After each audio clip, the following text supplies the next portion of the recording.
Welcome back to CFS Plus 2021. We've made it to part 3 of today's program from our studio here in Copenhagen.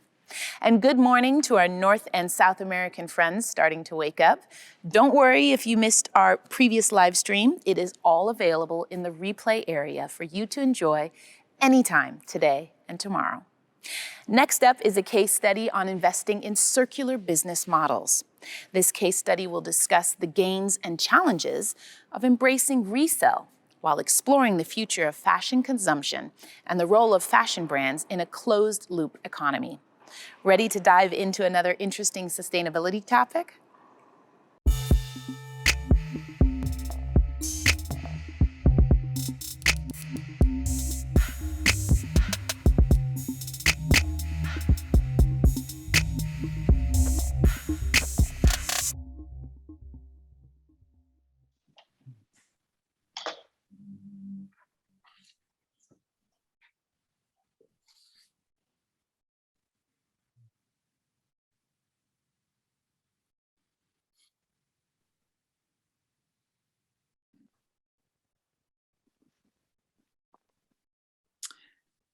So hello everybody, my name is Else Skjold. I'm an associate professor and PhD here at the Royal Danish Academy in Copenhagen, Denmark. And with me I have CEO of Ganni, Andrea Baldo. Hi everybody. Sorry. And the CEO of Reflaunch, Stephanie Crispin. Hi everyone. And we are going to talk about a research project that me and my research team have been doing together with Ganni throughout the entire year of 2020. That was kindly funded by Lifestyle and Design Cluster, the Danish Innovation Network under the Ministry of Research and Education. So just to start with, as a researcher, it's very important to say that we are looking into, of course, how to solve this climate crisis within the fashion area. And we know that we need to reduce intake of virgin resources and new production by 75 to 95%. Actually now, if we are supposed to solve this climate crisis, we are very far from this. And we need a lot of data to actually make a correct certifications, LCA analysis. There's so much data and research missing. So it's with a great pleasure that I'll introduce this research project that we did with Ganni that tries to open up just some questions and some insights to where the clothes are going that we are selling right now. We basically don't know what is happening with them, how they are performing out in the use phase, why people value some clothing more than others, and how again we can shift the revenue streams from selling only new products and to selling also old products. And in that sense, Ganni was an amazing example, because what we discovered was that Ganni is a very popular resale brand. It's actually number 1 and 2 every year in Denmark. And so many women are engaging with the resale of Ganni products. So we are here today to talk about what circularity actually is about and how we can learn from this, both in a business perspective, in a climate perspective, and also in a perhaps technological perspective. First of all, we did some work with the Ganni design team to make more circular design. That is design worth circulating for someone. So we adjusted some of the sizing schemes to be more body inclusive and body positive. That was one project. Today we'll be talking about the resale project. We were mapping how Ganni was performing out on the resale market.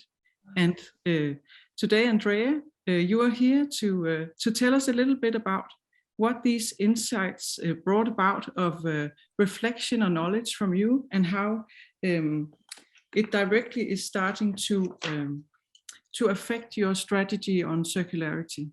Yeah, thanks, Elsa. I think the project and the study has been an eye opener for us in many different aspects. I think one thing is we just realized how a brand usually neglect a little bit the consumer after the first use. And so they are so focused, obviously, on getting this first use and the first buy that we lost track a little bit of what is happening after.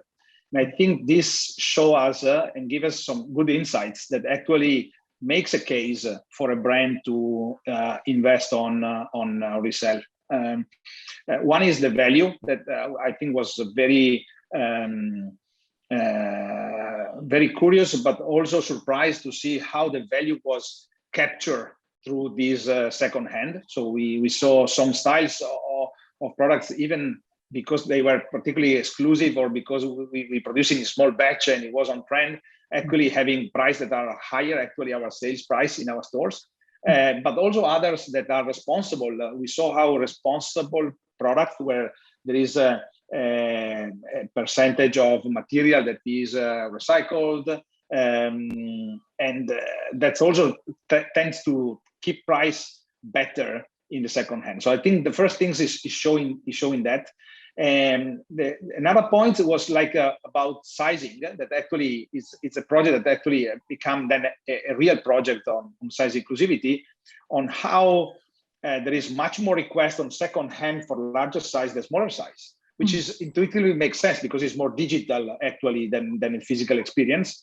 And that's obviously give us the opportunity to understand that if we think about second hand, we need maybe to think about sizing and size inclusivity in a different way. We learn a lot about how people resell. I think my eye opener has been seeing entrepreneurs that are really what I call it the maybe a retailer of the future, the one that are really going after products because of the value that they can resell. So it's not just decluttering their wardrobe and trying to get a few bucks out of what they have been purchasing, but was really intentionally in buying products because they can actually use it and also add value. So I think when we combine all this learning, we really felt that there is a business case because there is value that we can actually in a certain way capture after the first purchase. And that was very, very valuable for the team and thinking about our strategy also medium term. Yeah, I think it was also really interesting to see how the fashion business case right now is so extremely linear because it's so based on trends and seasons, and this is just the last 40-50 years we've been doing this. So learning how products create value out there, as you say, it spills directly back to the design team. And so I think that it actually strengthened your brand to learn so much more about how your products are actually being used, which is what we know very little about, unfortunately. So it was interesting to the research team, as you said, also to learn about these mechanisms that the secondary market works in entire different ways than the primary one. And then actually these resellers, they are working like an individual brand. So they know a lot about their customers. They're extremely sensitive, and it's completely other mechanisms than when you sell new clothing. So it's like it's a completely new market. And then again, it's something very old because this type of circularity has always been there, except for maybe some decades, right?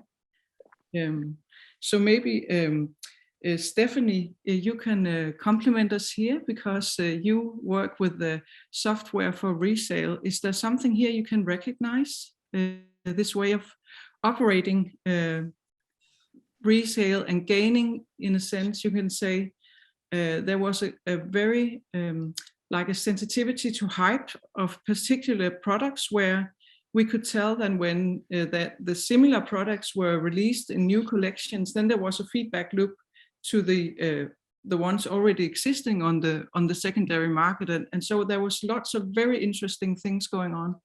Can you tell us something about how this market works that is different from the selling new products in the fashion business?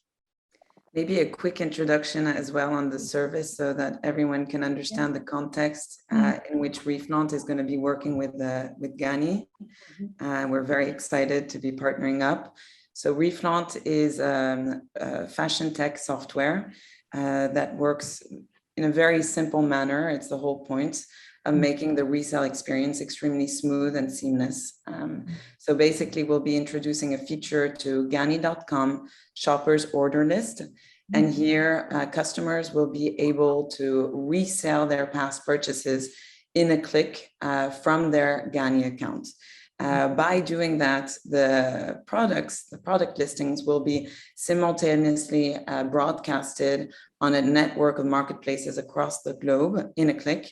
And once sold, the item will be shipped to the new buyer, and the customer, the Gani customer, will receive payment either in bank transfer or either be paid in shopping credits to buy again with the brand and with Gani itself. So this is kind of the core of our technology, and the reason and the premises around which we kind of deployed this solution is that, as you state, the secondhand market works quite differently from the first-hand, and there are some challenges that come with it, operational challenges, of course, but also other criterias and differences versus the first-hand market. So what it enables is, on one hand, brands have, especially the bigger ones, the international ones, have a challenge of being able to capture and to roll out a service, a resale service that is international. Gani has an international customer base. How do you ensure to roll out a service to all your customers? And that's enabled by having a connection through different marketplaces, because the great news is that there is an infrastructure that exists, and there are great marketplaces over there across the globe. And then, of course, where we see as well a huge appetite from brands, and the challenge as well that persists is how do we build a service around resale, but operationally knowing that it's very complicated to have a standalone marketplace. So here the brands and the retailers still own the resale experience. So their customers are reselling through a branded Gani.com service, while the sale is done on external marketplaces that already have their secondhand database and that already have that knowledge and that reach out to customers that are looking to buy secondhand. Wonderful. So we can say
what fashion is actually all about.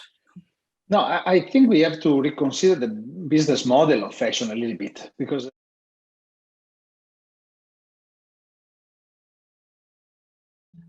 getting product that excite you, having a brand that resonate with you. So I think that is not changing. I think what's changing is how you are going to capture the value that is.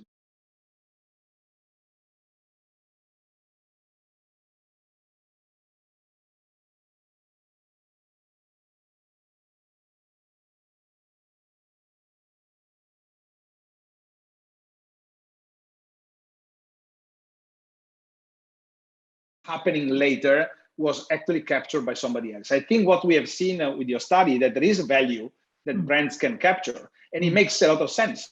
it makes a lot of sense if you are a sustainable brand, because obviously you want to actually extract more value from the resources you are using for producing, and that's the solution. I think we're trying to say, how can I develop without growing? Without growing my impact, I need to still able to find business. But it also makes sense a lot when you think about the long-term value of your customers, and not just about single transaction. So in that case, the more your platform is sticky, the more your platform kept engaging consumer with you, the more actually value you are capturing by the initial actually customer acquisition. So when you look at these things, it makes perfect sense.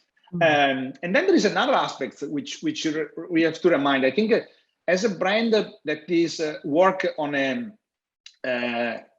multi-channel, and so not only DTC, actually we saw how actually our acquisition cost to acquire new customers actually is pretty low compared to a DTC, because actually the product is already available, for example, in third parties retailers. Now think about offering the opportunity to reflaunt, to actually be able to buy back that product and offer to these customers the opportunity to resell it easily in one click, and also providing them potentially credit. It's a way to actually convert that into an actual Ganni DTC customer. So it's also a way to reduce the customer acquisition cost. So when you all combine to this, actually, even if the return of investment, it might be low at the beginning, but if you think about a model that is able to reduce, to extract more value from the physical resources you're using, that is able to eventually reduce your customer acquisition cost and increase your long-term value of your customer engagement, but that's, I think, is a model that is worth having a look at investing, because that is how you are trying to make viable financially also this channel. Yeah. I want to actually bounce on that, because I think it's a super important point. As you were saying, Andrea, I mean, up till now, brands and retailers have been focusing on the first sale, right? After that, we don't really know how customers are interacting with their product and what happens to them. We're spending, or brands and retailers are spending huge amounts in Facebook acquisition or retargeting strategies. But the truth is there's a loyalty crisis, right? There's too many brands, there's too many retailers, and basically customers are not loyal and sticky anymore. So what better strategy, or actually, first of all, convey the message that you stand by the quality of your products, and then basically reacquire your customers once they've made space in their wardrobe and have disposable cash, right? Because this is what essentially is happening. They buy with the brand, and then at the moment they resell on the secondhand market. They've made room in their space. They feel good about it because they've given it a second life.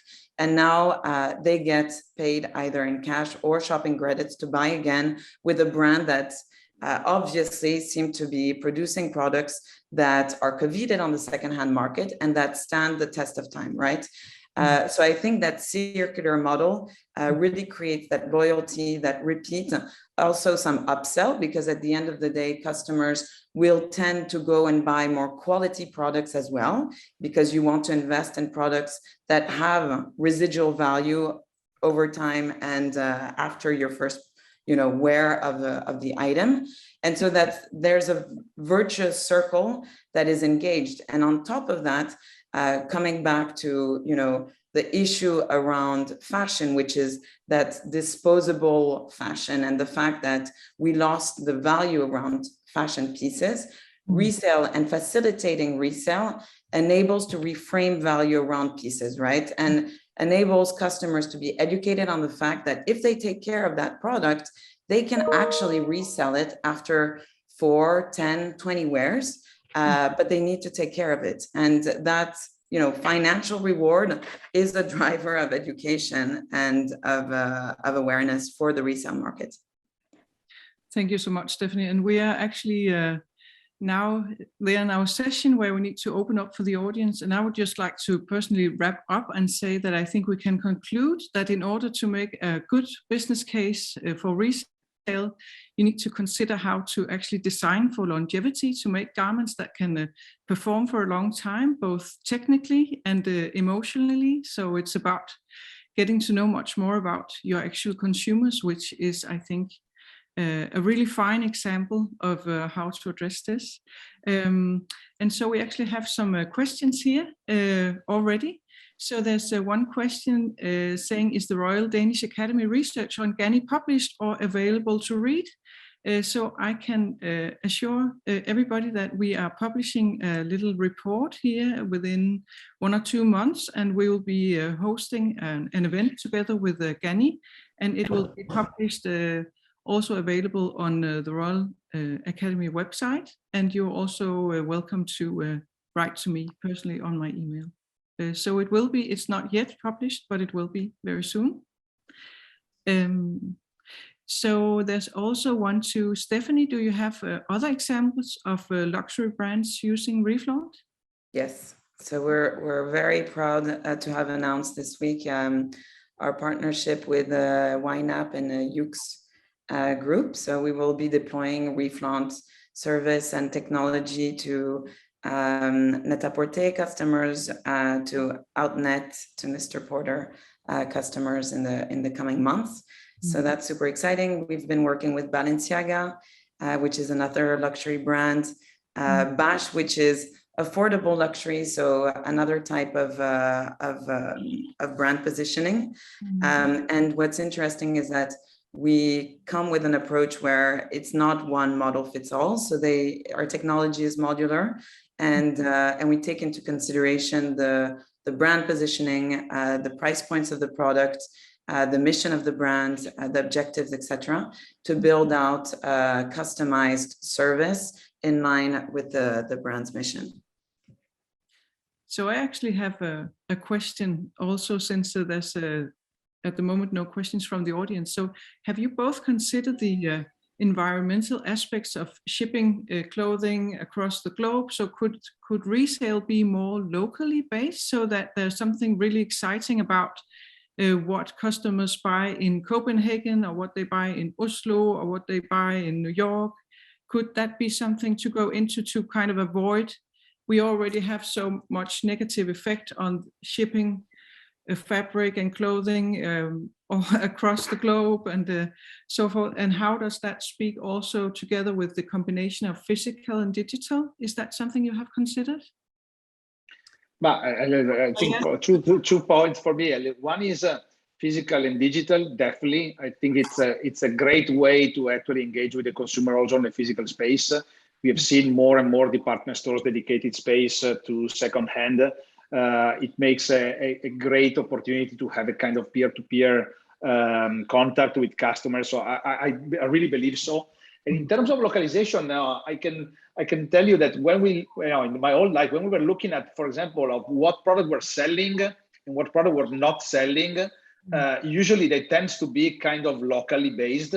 So because the community around you that influence you, I mean, maybe now with social media, maybe a little bit broader, but usually trends tend to be kind of local. So the value of a second hand, I would assume will have different value based on where the product is usually consumed the most. So I think the second hand market will have a local effect. And that's why you see a lot of thrift stores now popping up in Copenhagen, for example. I think the consumer is really changing. I think that the key learning for me when I'm looking at this data is that the consumer will change his behavior towards consuming fashion. That's a fact. I think we all learn through e-commerce when there was somebody neglecting that customers can buy actually a product without try on. They now prove that to be wrong. So the consumer changed the behavior of purchasing already in the past, and it will again in the future. So that's coming. It's just for the company to embrace it, understand that is going to be a reality, and trying to test and learn how to improve that. Sorry so much. It was so important what you were saying, but we have 15 seconds left, but we can talk about this for a very, very long time. And fortunately, we will continue our collaboration with GANI here at the Royal Danish Academy. And I will be pleased to also continue with you, Stephanie. I think we got some really nice points also to the theme of this session, degrowth and prosperity. So I hope it was inspiring to everybody. And thank you so much, Andrea and Stephanie, for having a good conversation with me. So Thank you, Elsa. And Elsa. thank you, Copenhagen Fashion Summit. yeah. It's now time for us to learn more about how data-driven technology is revolutionizing sustainability in fashion. Please welcome Josh Henrettig, Vice President of Global Partnerships at HIG.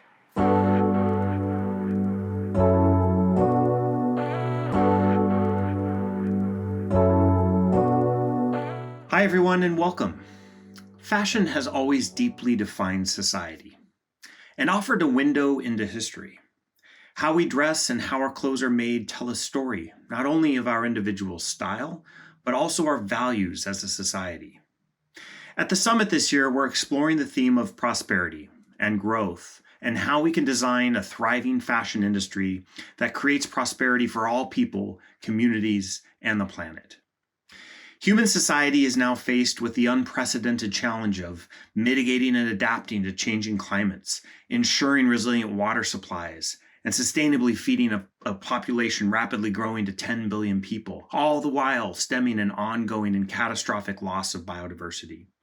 These are challenges that have mobilized unprecedented global efforts, and yet there's still a lot of work in front of us that will require an enormous amount of cooperation and collaboration. I'm optimistic that as an industry, we can make the most of technology available today and the global partnerships we can build tomorrow to ensure that fashion industry does in fact flourish as it restores natural resources and helps communities all around the world thrive.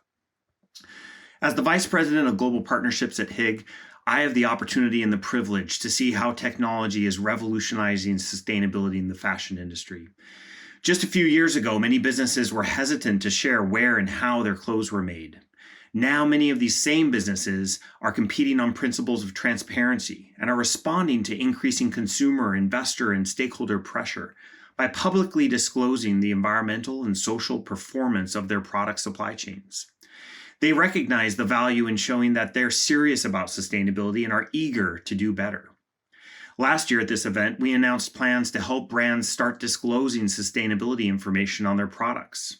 And this past May, companies including Amazon, H&M, and Urana led the way by using the HIG platform to publicly share data on their products' environmental impact. Tommy Hilfiger, whom you'll hear from, is now using the HIG platform to inform customers of how they are positively impacting the climate as well. These are companies that are setting an example and are showcasing the power of comparable, independently verified, and contextualized data in driving the next frontier of consumer engagement. We have a limited amount of time to accomplish what will be the most significant behavioral and technological transformation in modern human history. That is why this must be the decade of ambition and action. We need clear, robust, and scientifically sound goals, and we also need detailed plans and concrete steps that are commensurate with what's required for a 1.5-degree future. It's important that we implement policies that protect worker rights, including fair pay and reasonable working hours. We need to continue on a course of increased transparency while holding ourselves accountable when we don't get everything right. We should continuously rely on science and technology to examine our progress and consider potential blind spots and emerging issues. And finally, we need to work collaboratively to connect systems and data in ways that accelerate and scale our collective interest in a sustainable future. All this does not have to come at the expense of fashion. If anything, these constraints can spur creativity and innovation. The fashion industry is made up of some of the most creative problem solvers in the world.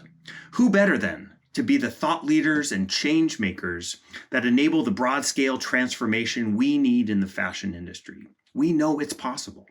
We've seen the cutting-edge innovations in sustainable materials, in virtual reality, and advances in blockchain and circular fashion. But it will require a reevaluation of our values and priorities, how our companies operate, and the solutions we rely on to advance our business and sustainability agendas in tandem with one another. To that end, and in support of building meaningful global partnerships, I'm excited to announce that HIG will collaborate with the Global Fashion Agenda as a data partner in the coming months. We're going to explore how to support brands with data insights so they can understand their progress on the CEO agenda priorities and take steps to improve their performance. We hope partnerships like this are instrumental in moving the needle on progress and sustainability. And as consumers listening to this today, every one of you that has an opportunity to play a key role as well. Ask the brands you love whether they're evaluating their impact. Do they have plans in place to protect the planet? Guess what? They'll listen to you.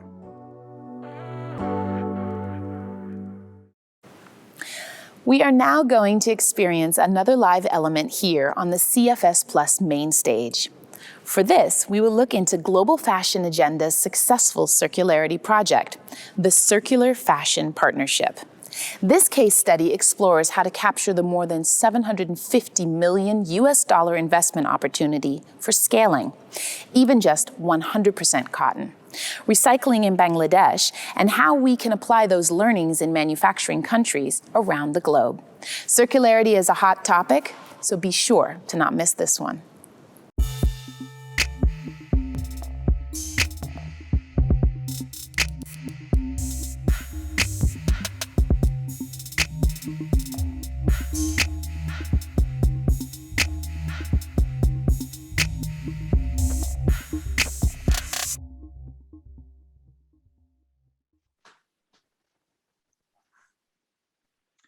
Hello everyone, and welcome to this conversation on scale versus circular.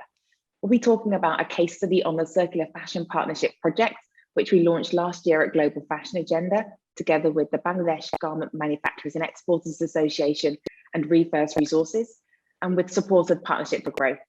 My name is Holly Syret, and I work at Global Fashion Agenda, and I'm the project lead for this specific partnership. If you have any questions for us during the next 30 minutes, please ask them over the chat and we'll do our best to answer a few towards the end of the session. I'm delighted to be welcoming three experts on the topic of scaling circular systems to this conversation. We have Nin Castle, a key implementation partner in the Circular Fashion Partnership project. Nin's also the co-founder, recycling lead, and chief project officer at Reverse Resources.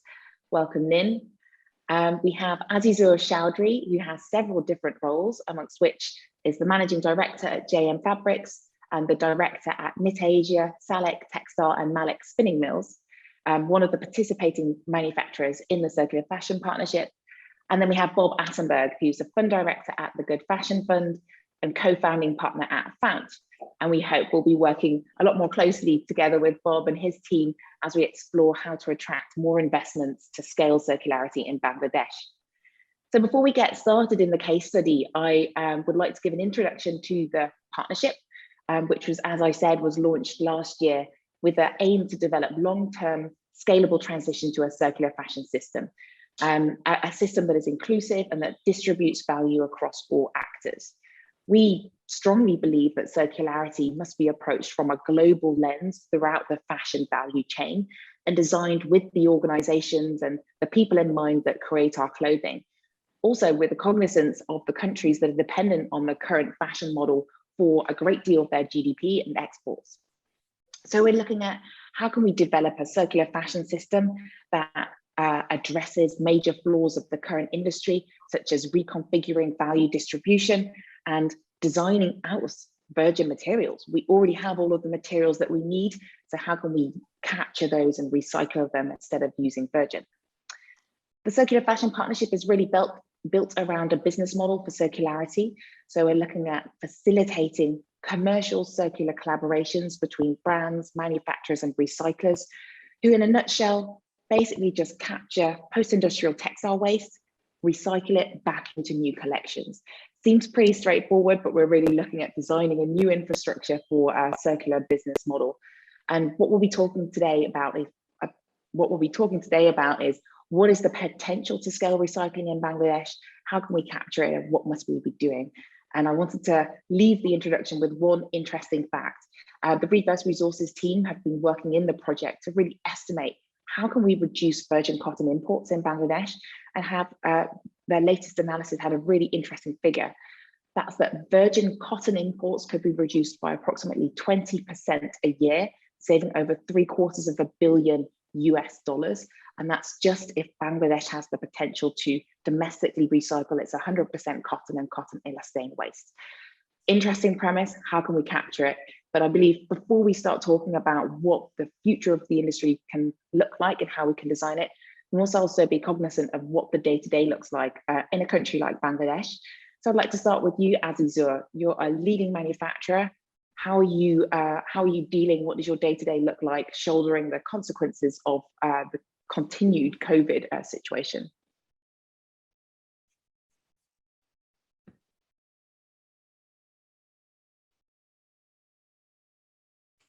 I'm here. Yes.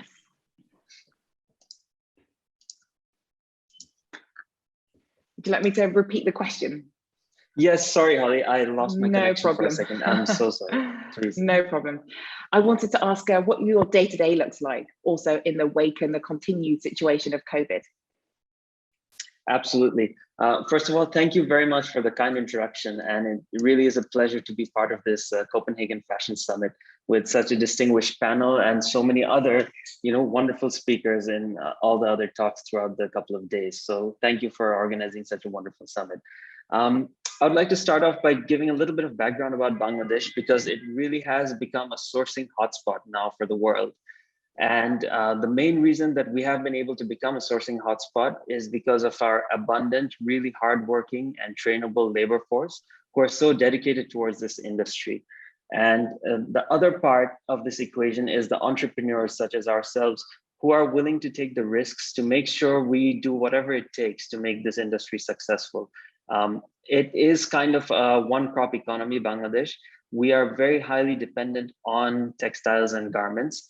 And we have the entrepreneurs or the investors in this industry know that this is our only way to survive, that whatever needs to be done needs to be done.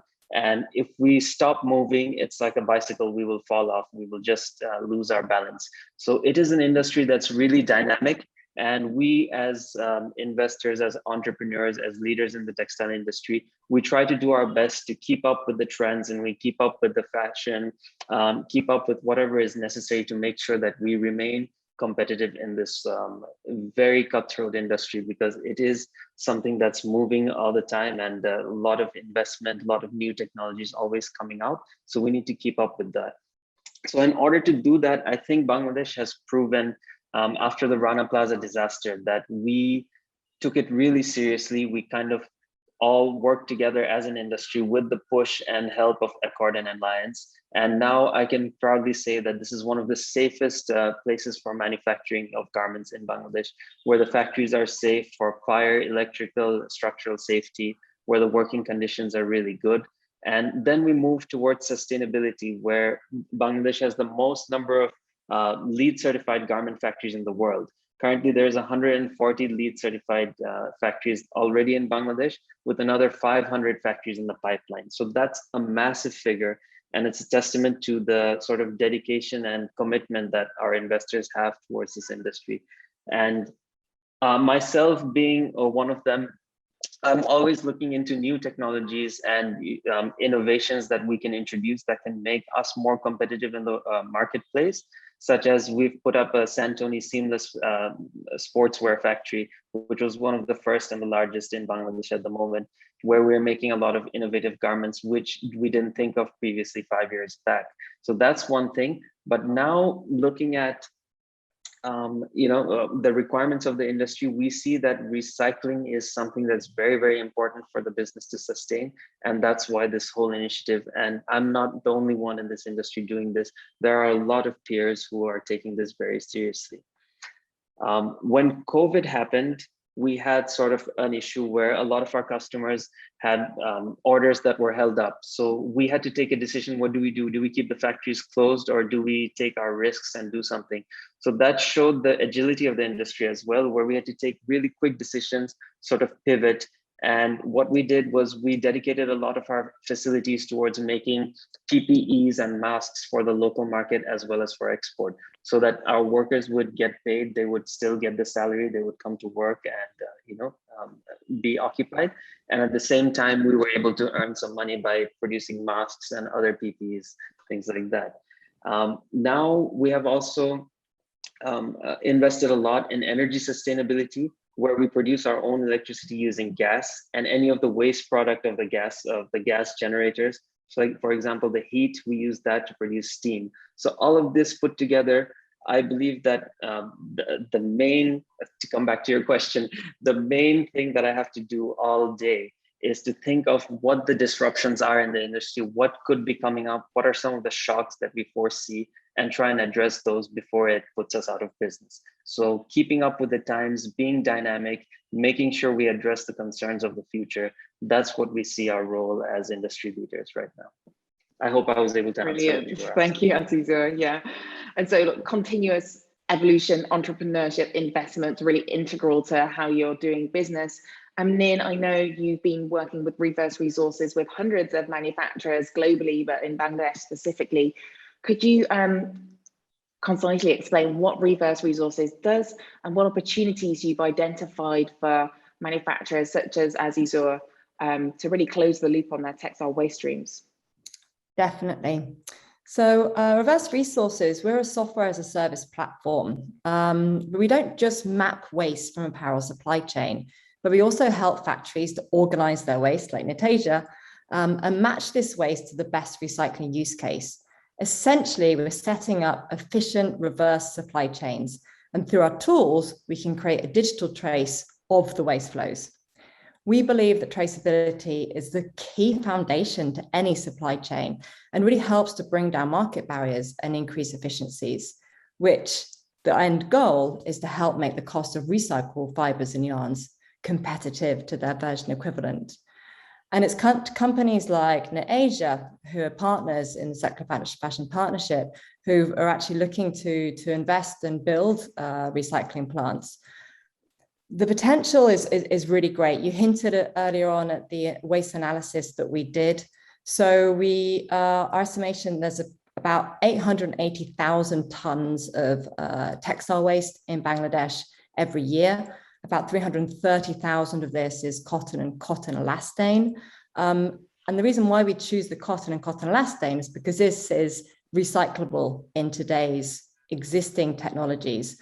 The mechanical recycling, fiber-to-fiber recycling technologies, where you can take a cotton, shred it and tear it and pull it apart and respin it, and also with the regenerative cellulosic recycling companies that are entering the market in these years right now. We have some building their first plants, others with their industrial plants, others with demo plants, but they're really got ambitious scaling plans. So these two types of technologies could really establish themselves in Bangladesh. There is huge amount of waste for them to recycle. That's perfect for the types of feedstock that they need. And also what we found as well from our work is that there is GRS certification in Bangladesh has grown significantly. So GRS is the global recycling standard, and this is the most common certification that brands use to explain to their customers that the garment is made from a percentage of recycled fiber. So every factory that makes a garment that has a GRS certification needs to be certified themselves in order to do so. And in 2018, there was just 85 GRS facilities in Bangladesh. And in 2020, in the middle of a pandemic, there was 555. So GRS certification is growing dramatically at the moment, but we see a lot of that recycled garments that are being produced are actually made from fabrics and yarns that are recycled in other countries and imported in. So there's local demand that exists today. There's waste, there's existing demand, and also what we see as well from the number of brands, we had a target of 10 brands to be involved in the Circular Fashion Partnership, and we have 20 brands onboarded. Wow. There's a real demand from the brands as well to increase the amount of recycled fibers in their collections. So this is the potential and what makes this so exciting. So, to me, with the bias that I have being part of the project, of course, I think we have this perfect presentation. We have the demand from brands for recycled materials. We have the feedstock, the waste, the willingness of manufacturers. Bob, this brings me to you. Do you believe this is an eligible business case? Do you see an investment opportunity for the recycling technologies that Nin was referencing? And what are criteria for us to get the investment to where we need it to be? Yeah, thanks, Ollie. Firstly, thanks for having me here. No, the thing that was still missing was the money. So here's the man with the money, basically, in that respect. No, I think what you're saying, and let me just one step back just to understand, maybe for other listeners as well, what is the Good Fashion Fund about? I think the Good Fashion Fund is really trying to move the total apparel supply chain towards circularity. So what we really want to do is just stimulate manufacturers to adopt technologies that really bring the supply chain towards sustainability and circularity. And in that respect, it's just as Nim was saying, it's a collaboration effect. It's not just us doing it, it's the manufacturers, it's the brands, it's ourselves, but it's also equipment providers. And I think that's important because there's new equipment coming and new disruptive technologies are available and are being developed in that respect. Another element here is recycling. So just then coming back to the question, I think recycling has a lot of potential. And I think that Nin just highly effective and disruptive new ideas. Another element here is recycling. So just then coming back to the question, I can hear myself. That just recycling has a lot of potential. I think we have a bit of a sound glitch. Another element here is recycling. So just then coming back to the question, Nin, it seems that it's coming from. Yeah, okay, maybe that will be the temporary solution. Carry on, Bob. Okay, so now I think just coming back to the element of recycling, we truly believe there's enormous potential in recycling. And I think what you have been doing, and also as has been explained by Nin, what we could do in order to reduce the amount of virgin material being used, I think recycling is an excellent solution for that. And of course, and what we do, and as I said, on the one hand, we try to provide access to manufacturers that don't have it right now because they just don't have the funding. On the other hand, we try to support disruptive technologies in that respect. So I think in terms of recycling, we both look at mechanical, I think, and also a chemical recycling, because chemical is still a little bit less, it's a technology in terms of technology far advanced, but it might not be available for everyone. And there's some steps to be taken. Mechanical is more available in that respect, but it also has its disadvantages. So what we're trying to do is really support on that side, support these technologies and help manufacturing get them the latest technologies that are around. And I think in looking at those elements, for us, it's providing finance, but we're an impact fund. We're looking at a decent financial return, but for us, the most important element there is really the impact that we can make on both on the environmental and social side, and the demonstration towards the sector that this can be done, because our action is much smaller than the movement that has to come, and that's what we're trying to achieve. Brilliant. So I hope together with Azizura, we have a great group of people in the audience that are now preparing their checklist to come to you, Bob, with their impact proven plans, funding requests, and that you can help them out. Azizura, I wanted to ask you, are you currently seeking investment for facilities? Are there any challenges or barriers that need to be addressed? Where do you currently stand? Absolutely. Thanks for that, Holly. Just before I get to your question, I'll just piggyback on what Nin was saying a little bit earlier, as well as Bob. That is why we decided that recycling would be important for Bangladesh, because if we look at the top 5 exporting countries or manufacturing countries for textile, it's a $500 billion industry, with China making 1/3 of it, about 33% from China. And the other 4, which is Bangladesh, Vietnam, Italy, and Germany, making up the top 5. And believe it or not, Bangladesh and Vietnam are doing about 6%, and Italy and Germany are doing 5% of world textile production. So here is where Bangladesh comes in as a country who's focused on bulk, because we do a very low volume, but we employ 4.2 million people. We have 4,500 factories. So that makes us the ideal candidate for someone who's making low value products, creating a lot of waste, and the perfect place to have the raw material for recycling, because the volumes are just so high in Bangladesh. So I just wanted to add that before I answered your question.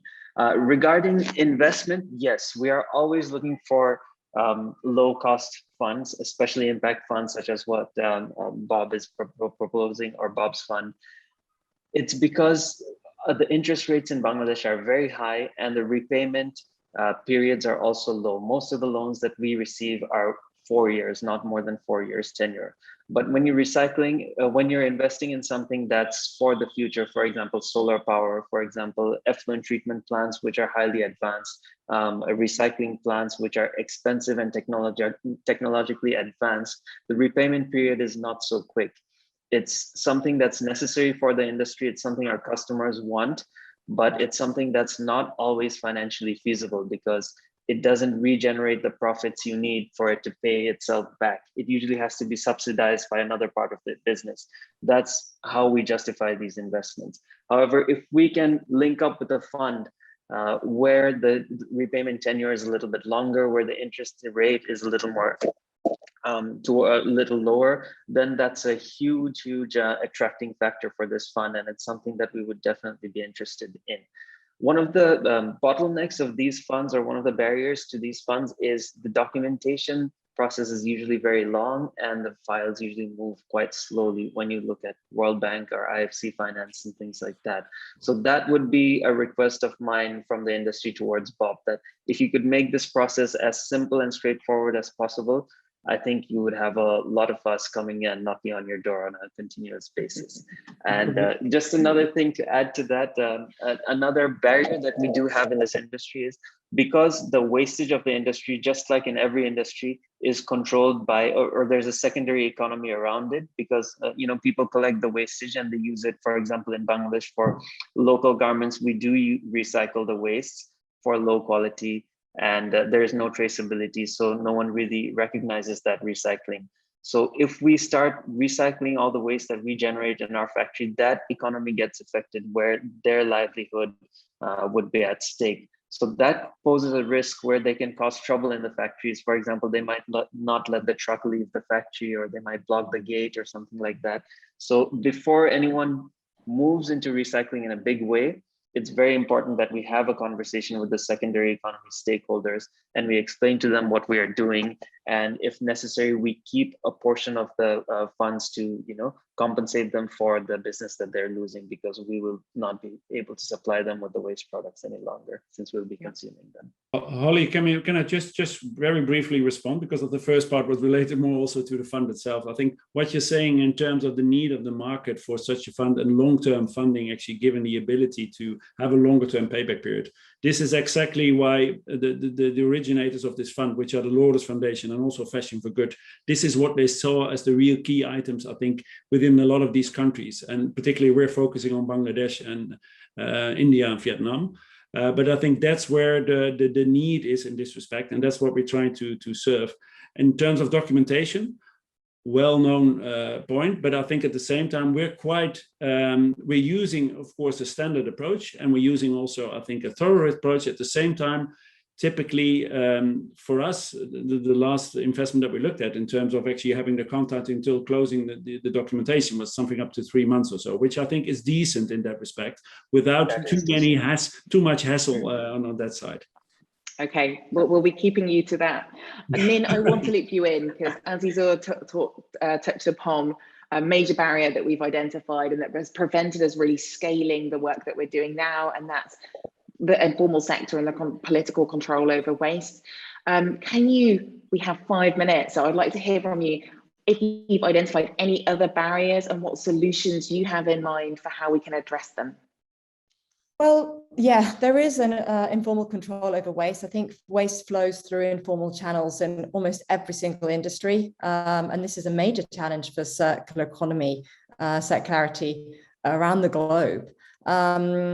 One interesting thing about Bangladesh is they actually export huge volumes of their most recyclable textile waste. A lot of cotton is exported and valorized elsewhere. So though there is an industry for recycling locally, they're not really valorizing that waste to the level that they could, and often not really managing to capture the high value waste to then re-enter back into the apparel supply chain. So it's a real system loss for the country in that aspect.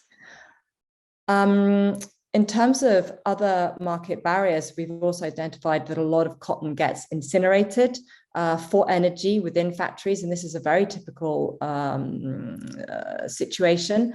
This in one instance can be seen as being a very sustainable way of doing business because if you're reusing your waste. On the other side, when you're looking at this very recyclable waste, incineration is very far down the waste hierarchy. And so what happens is we see factories in like a catch-22 where they can't actually move out of this system that they've created to be able to recycle the waste without any alternative biofuel at a good price available to them. What we see as the real driving force is this power of the brands here. And this is the main sort of, for me, the real strength of the Circular Fashion Partnership is this non-competitive space for brands to come together and say, this is what we need to have. We want to produce recyclable garments with recycled fibers in Bangladesh. We want this to happen and to be able to push for the policy reforms that are needed within the country. And I think as well, perhaps a non-competitive environment as well for recyclers could also be a good idea as well to really bring both sides together and address these market barriers. Azizur, please go ahead. Yes, I would just like to, yes, Nin, what you've touched upon is very important. And that was one of the main reasons why we signed up for the Circular Fashion Partnership, is we need the buy-in of the brands, because end of the day, they give us the requirement for what they want. And in recycling, when the brands are designing a capsule, we need to keep in mind that there are some limitations for recycled fibers. They won't be as fine, the softness might not be there, the consistency might not be as good as virgin cotton. But at the same time, there's been countless surveys which show that when consumers see a seal or a certification, for example, GRS, and when they know it's certified, they are willing to, be a little more lenient on the quality that they expect from the garment. So that is something that we really need your support for, that the traceability and all of that. And one quick point before I end is it's very important that post-industrial recycling takes off first before we go into post-consumer recycling, because when we go into post-consumer recycling, there can be lots of adulteration, there can be harmful dyes and chemicals which we don't know can be in the fabric, there can be a mixture of various raw materials. So if we can do this sorting properly at source, which Circular Fashion Partnership Reverse Resources helps us do, then we can really add value and sort of not waste any extra energy in logistics and customs and various sort of red tape that's all around. So if we can keep the loop as close as possible within the same compound, within the same group, etc., within the same country at least, that adds a lot of value, and we appreciate this program. Thank you. Thank you, Azizur. Thank you, Bob and Nin. I'm afraid we are at time. I know we could have continued this conversation for much longer. You can learn more about this case study and about this project at circularfashionpartnership.com, and still join the initiative as brands, manufacturers, recyclers, but also investors will be looking to engage with you. So big thank you to my speakers, and we hope you enjoy the rest of the Copenhagen Fashion Summit. Thank you very much, Holly. Thanks, Bob. Thank you so much. Thank you. Let's explore further into the policy side of the sustainability agenda. Our next keynote speaker will enlighten us on how the EU supports creative and sustainable industries.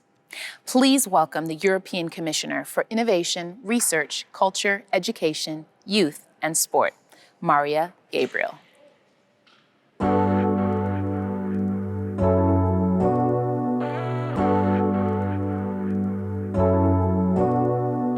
Ladies and gentlemen, I wish I could be with you in Copenhagen today. It would have been a joy to see all the talented and innovative ideas from one of the most vibrant, innovative and creative sectors in Europe. Your individual creativity and talent generate over 1 million jobs and stands for 10% of all European exports, contributing to a Europe that is stronger in the world. And also preserving our European identity, cultural heritage and values, perpetuating our European way of life. This is a sector that we value. On our side, we want to support this creativity through our instruments. First, Creative Europe, the only program entirely dedicated to the cultural and creative sectors.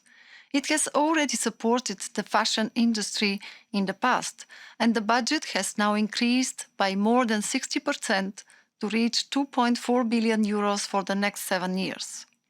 A major novelty in the program are sectorial actions. This includes support to the design and fashion sectors, as well as support to new and future-oriented cross-disciplinary creative innovation labs, which focus on greening value chain across the creative and cultural sectors. Second, Horizon Europe, our research and innovation framework program, with a new cluster dedicated to culture, creativity, and inclusive society with a budget of around 2 billion euros. Third, under the European Institute of Innovation and Technology, we'll launch next year a new knowledge and innovation community for cultural and creative sectors and industries. Over the past 2 years, we have fought for these instruments and their budgets. Now, our task is to make them operational, and for this, we need your help and your contribution, because these instruments are future-oriented. They are there to accompany our sectors in the transformative process to deal with the challenges of our time, one of which, of course, is our deteriorating climate. And the fashion industry can have a role to play, as it produces 10% of all carbon emissions and is the second largest consumer of the world's water supply. Allow me to give you some examples of how we are supporting this vital transition. In line with our new Circular Economy Action Plan, one of the main building blocks of the European Green Deal, this year will also adopt a European strategy for sustainable textiles to help the industry recover from the COVID-19 crisis in a sustainable way by directing investment and supporting research and innovation. Another major initiative is our new European Bauhaus, the soul of the Green Deal, which I'm sure you have heard of. With this initiative, we want to promote a new lifestyle where sustainability matches style, thus accelerating the green transition in various sectors of our economy, such as construction, fashion, and in our societies. We intend to look at the innovative materials in several sectors, including in fashion. And one of the actions will mobilize the Single Market Programme and its COSME pillar to support business partnerships in the lifestyle sector, fashion, design, furniture, etc., between designers, manufacturers, craftsmen, and technology providers. I invite you to have a look at our communication published a month ago and also become a partner of the new European Bauhaus, like the German Fashion Council. We need your imaginative, creative, and innovation spirit to make the new European Bauhaus a success. Thank you. As the pandemic has unleashed the fault lines of our economic, social, and financial systems, we're faced with a bigger task that involves not just sustaining what we have, but transforming our current systems. Now it's time for the panel Clarity versus Complexity. This panel will discuss the additional complexity added to the world by the pandemic and how this has affected businesses and communication channels between companies and its customers.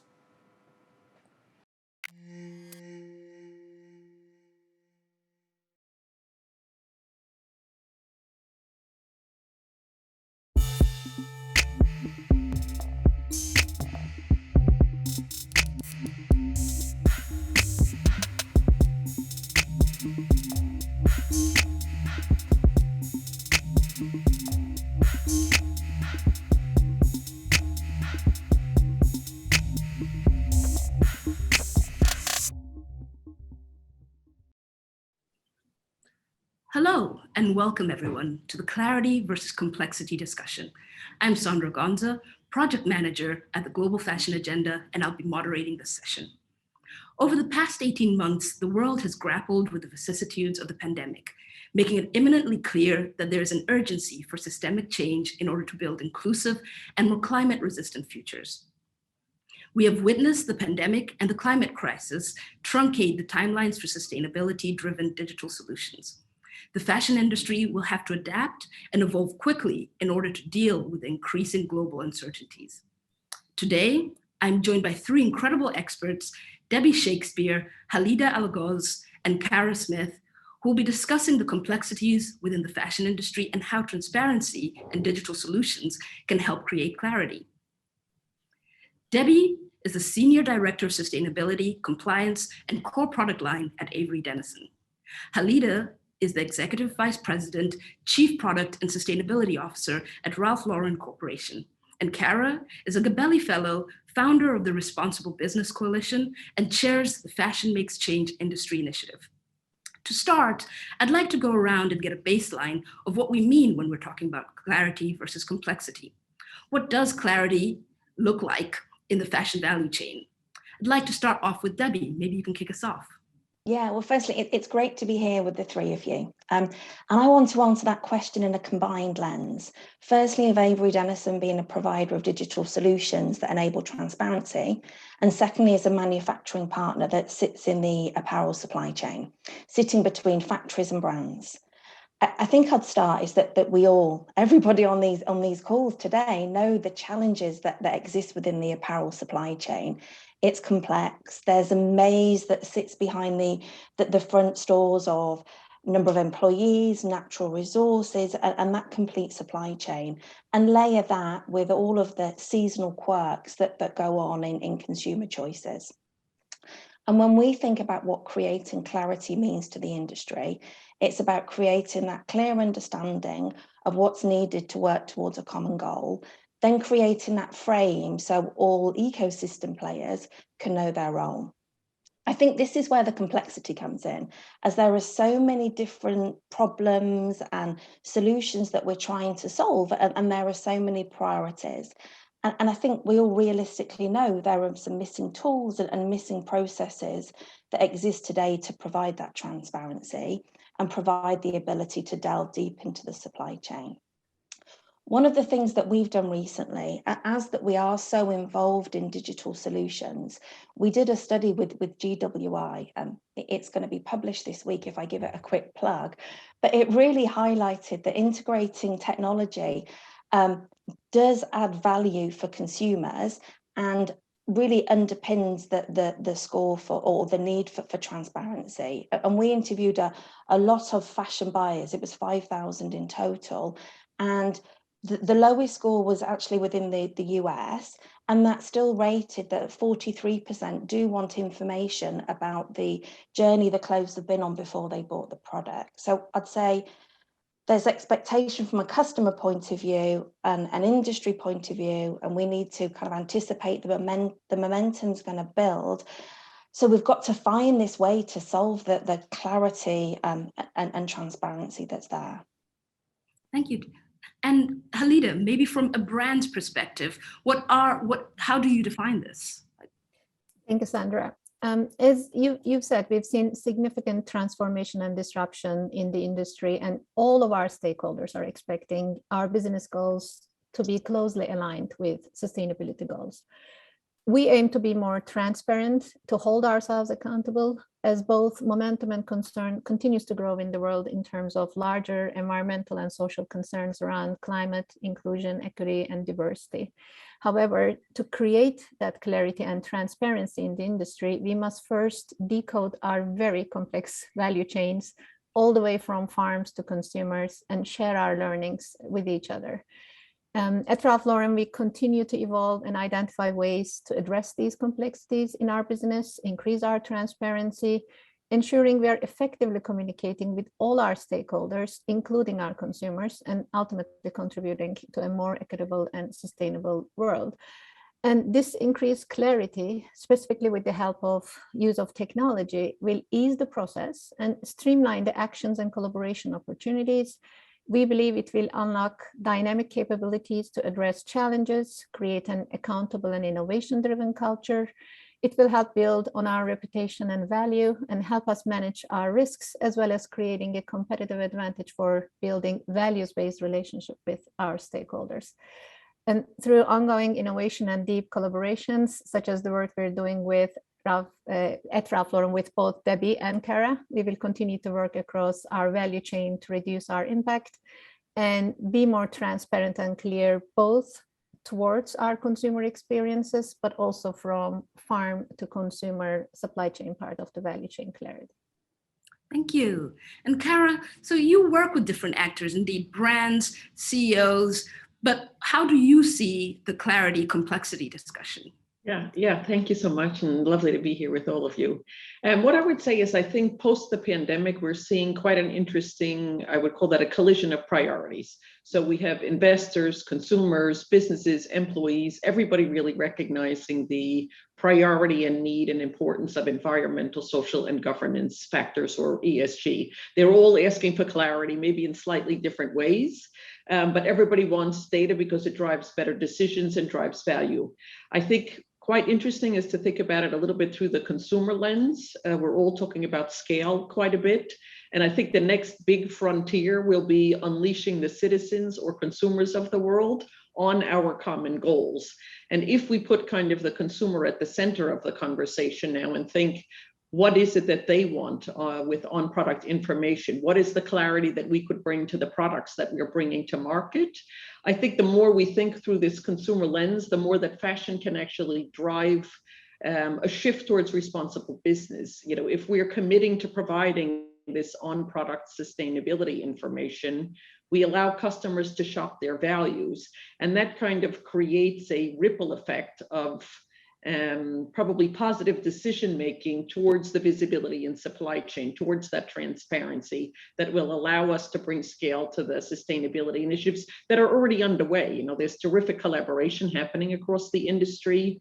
And more, again, post-pandemic, I think building on the quote that Debbie was saying and a lot of the work also that's happening at Ralph Lauren, we see all of these customers, I think the figure is 72% now, saying, if you make it easier for me to buy with sustainable attributes and tell me about materials and chemicals and animal welfare and the things that I'm interested in, I would buy more. I would like to have some sort of mandatory labeling. So I think we're looking at this clarity, some things for ESG reporting and financial reporting, some things on product. But I think the future of clarity probably will come from connecting data and the consumer experience, because that data will create kind of a win-win-win across all of the stakeholder groups. Thank you. Thank you. And indeed, when we're talking about the consumer, we are really seeing this growing interest and increasing ask for transparency of the products that they purchase. So maybe Halida, I'd like to really ask you, how is Ralph creating clarity and communicating with his customers about it? As we talked about, the supply chains are getting more and more complex. And as we stated during the initial statements, we can only communicate in a clear and transparent way when we first address and decode the complexities within our business. Then work with our peers and industry platforms to figure out how to deliver that very technical and detailed information to the consumers in a way that's both engaging, understandable, and also impactful. Because so far the available information, and for all of us, our disclosures in the area of ESG have been quite technical for the consumers to clearly identify the impact of their decisions and make more informed decisions. At Ralph Lauren, we continue to address these complexities within our business while increasing transparency and traceability in three ways. First, we are mapping out our complexities, our whole value chain for all of our product categories and brands. Secondly, we're using our learnings to build in the right processes to create positive impact. We are working within our company on our internal data integrity, as well as implementing data tracing in our value chains through our digital product IDs. This is a scalable innovation we launched 2 years ago, and by the end of this fiscal year, all of our Polo products will have a QR code, which is a digital product ID on them, that will enable us to connect and stay connected with the consumers and share more and more relevant information throughout their journey with us. We are investing and piloting different blockchain certification programs and tracers to be able to trace our supply chain all the way down to farm and fiber level. We are partnering with organizations, like I said, such as Cara and Debbie's organizations, to establish the right framing for the consumer-facing data.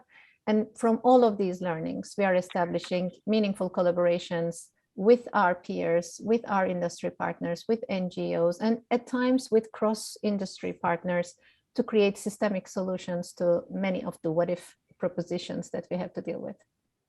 No, thank you. And I mean, I'd like to ask, for example, Debbie, at Avery Dennison, how are you facing and addressing this growing industry need for transparency? Yeah, I'd say digitization is changing everything, and the apparel supply chain is no different. And frankly, the fragility of the supply chains and weak data don't work with what our hyper-connected consumers are really looking for today and going forward. I think everybody knows Avery Dennison have really been in the centre of RFID for such a long time, and particularly in the apparel supply chain. But we don't often talk about that as a transparency tool. But it is, and I'll talk a little bit more about that in a second or two. But I guess, you know, we've talked about, I've heard people talk a lot about the COVID impact on the conference so far. And one of the things that we found with our study is that 70% of consumers are more likely to interact with QR codes since the pandemic. And I think that really highlights where the space is going and how we need to think about providing transparency. If I go back to RFID, you know, it's been a tool that's been used in the past to really enable supply chains and help provide that clarity of where products are within the supply chain. But again, linked to the pandemic, because it does that, the brands that did incredibly well are the ones that really enabled that omni-channel, and people could click on store and pick up on curb, and people knew where their inventory was. And that's a transparency that we often don't talk about. I think the other thing that we don't talk about is how RFID, you know, directly reduces waste within a supply chain. And when we think about the impact that has on sustainability, you know, and all of our races to zero, we know there can be this direct correlation between waste reduction and carbon reduction in organizations. So again, you know, a tool that's been used for one purpose can provide transparency somewhere else. When it comes to the digital technologies, which we've been talking about so far, it's like at Avery Dennison, we really envisage this future where every garment's connected. And what I mean by that is that manufacturers and consumers can really understand every garment's makeup from source to wardrobe, alongside the product care information, the provenance, instruction for end of life. And the phrase we've sort of used for a long time is that every physical product will have a digital twin, and every garment will be connected. And this is a scalable kind of vision across so many retail businesses, and really a key to sort of true regeneration within the industry, changing how we manufacture products and how we deal with consumer waste, and really see it very close. It's not very far away. And we'd say the technology's there from a solution point of view.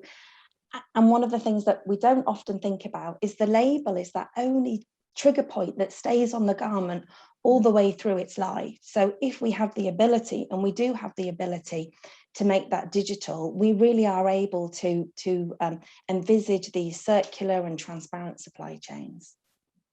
Oh, thank you. And I mean, I have another question maybe for Halida. And we have the tools, the digitalization is happening, but could you give me an example, for example, where you've actually managed to tackle some of the complexities within your supply chain and achieved a certain level of increased clarity for Ralph Lauren?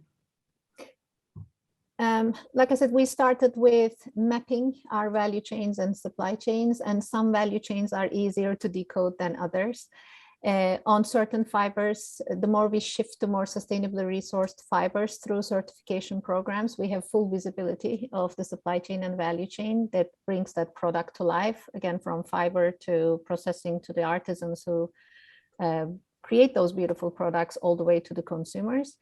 And we have now started sharing those information in our product pages, in our .com, with our QR code. Like I said, we will continue to add more and more clarity of information. This was the first year, or last year was the first year, where we started sharing our factory base. And now we will try to increase the level of specificity in our disclosures and product level information towards our consumers. The most complex supply chains in our industry is the cotton industry. And we are working with various global partners to decode from the farm to the spinner, to the mill, to the fabric, to the product chain, and how do we really lift that data up to a blockchain, and not only for the granular lot numbers or bale numbers to be traced, but also uploading the data of ESG at those blockchain transaction points along the line. So a lot of exciting projects are in the pipeline, a lot of exciting pilots are in the pipeline. And in the meantime, till the technology or this blockchain will help us decode it, we are also using different fiber tracing technologies just to understand the origin of our materials. And we're very proud and happy how we are increasing our transparency, how we are increasing our visibility along our value chain, which again increases our accountability to be very intentional about the areas we want to create positive impact. Thank you. And Kara, so we've heard from the brand's perspective. You work with both brands and their customers, but there's another stakeholder, which is the investor community. So how do you see the role of transparency and digitalization affect the narrative of investors, especially as we are seeing this rise of ESG reporting?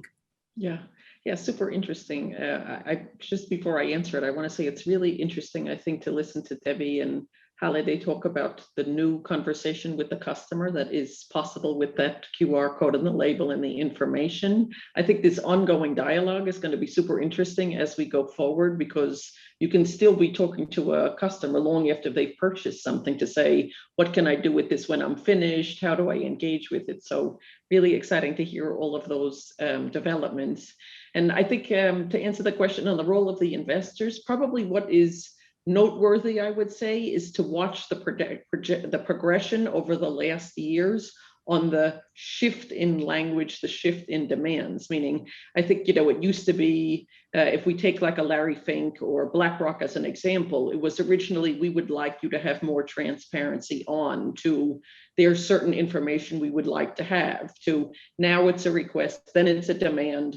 And even last year, they took punitive action, voting against over 50 different managements who didn't have climate plans in place, and put nearly 200 others on warning. So I think the acceleration of the demand for data-driven environmental, social, and governance from the investor community creates like a pressure, almost a domino effect.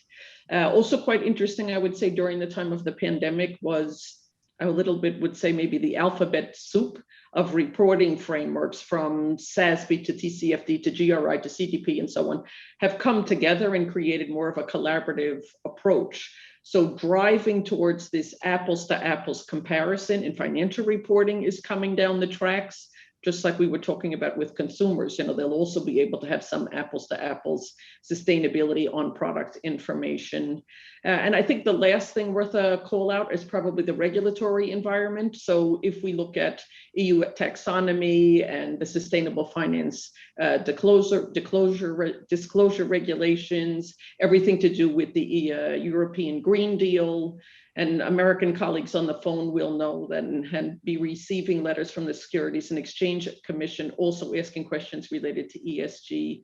So between the investors, this alignment around frameworks, and even what we're seeing in the regulatory environment or the Build Back Better Green Deals and so on, I guess what we can say is ESG is here to stay, and that pressure from all of these external stakeholders will continue to drive us forward towards that clarity and transparency. Yeah, thank you so much.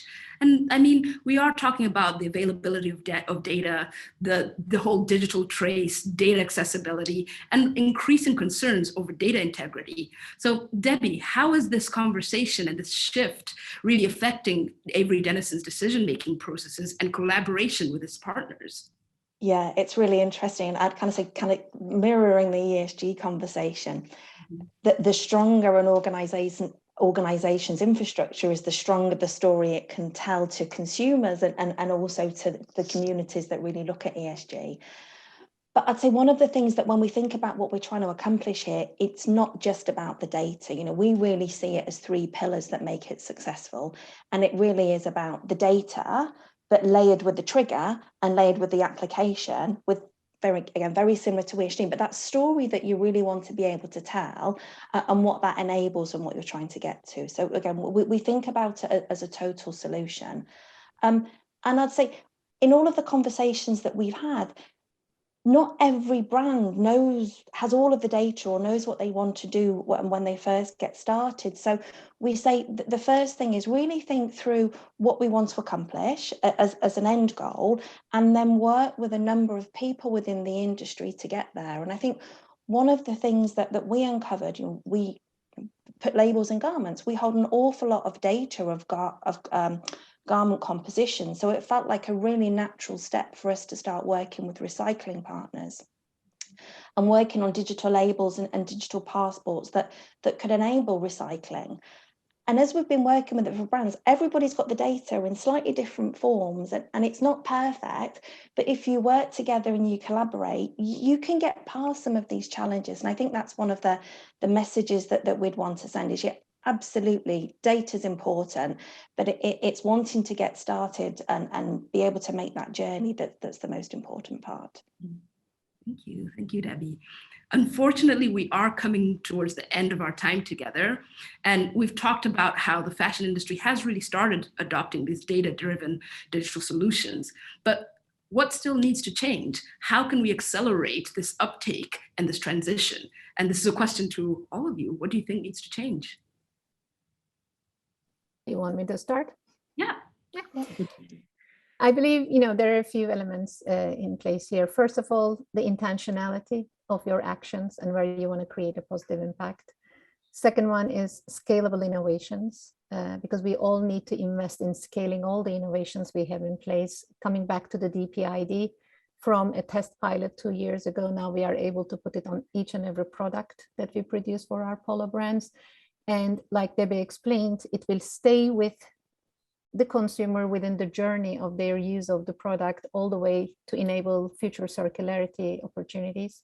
And the third one is the deep collaboration that we have to build within our industry, but also across industries. We are learning that we have a lot to learn from the food industry, finance, investors. We are all coming together. All the players of the value chain is coming together to understand how can we challenge some of the what if propositions or the myths that goes along the lines of data, clarity, or ESG.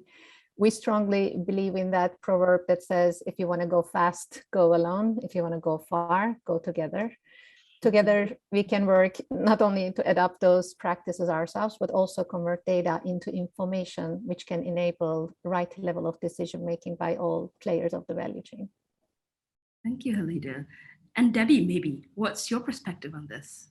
I 100% agree with everything that Halida said, and don't want to kind of repeat it. I guess if I could layer just a kind of a slightly different perspective on it, is that I think the industry economics and the consumer dynamics are really going to force the speed of change, and especially the rise of some of the new markets. So when we look at the sort of explosion in the rental market, the recycle market, the secondhand market, they've got slightly different needs, and they're going to push the broader industry to react and move quickly, and layer that with the pressures from ESG. It's going to accelerate the change.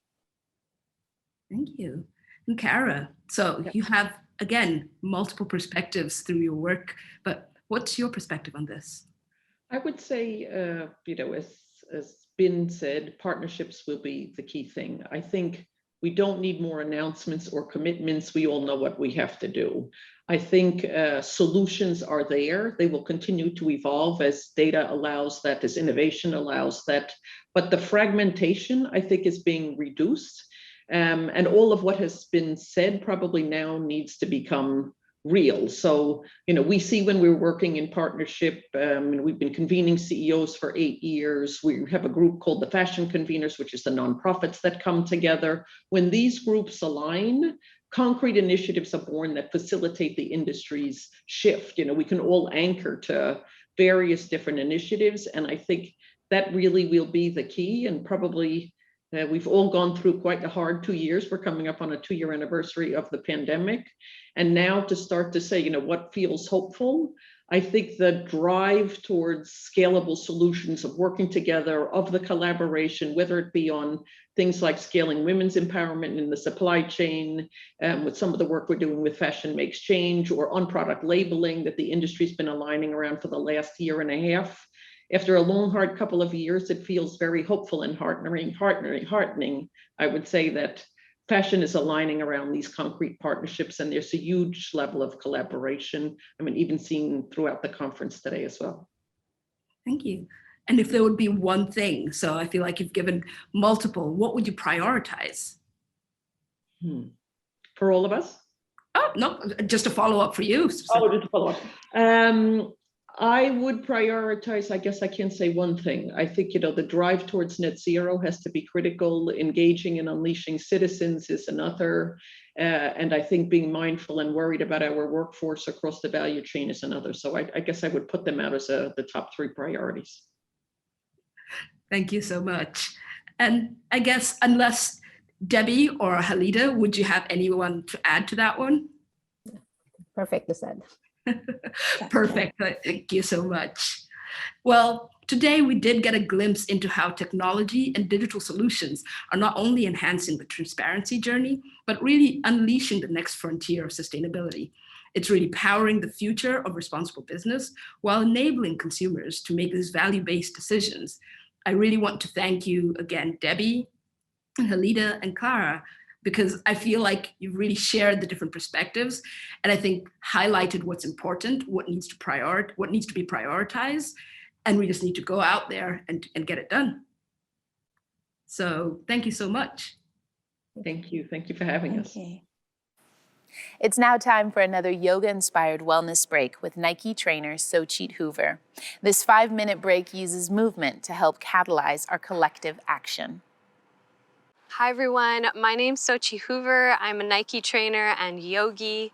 Welcome back to another 5-minute CFS Plus wellness break brought to you by Nike. Earlier today, we grounded ourselves with intention, acknowledging the physical and the mental weight that we can experience when we face such a large and complex issue such as climate change. In this next flow, we'll experience what it feels like and what it looks like to choose action in our practice. So you don't need much, just start standing, get comfortable. We're gonna start with our feet hip-width distance, arms down by our sides, and let's just take a breath. Deep breath in, big breath out. On your next inhale, circle sweep the arms all the way out and up. And as you exhale, bring the hands down to heart center.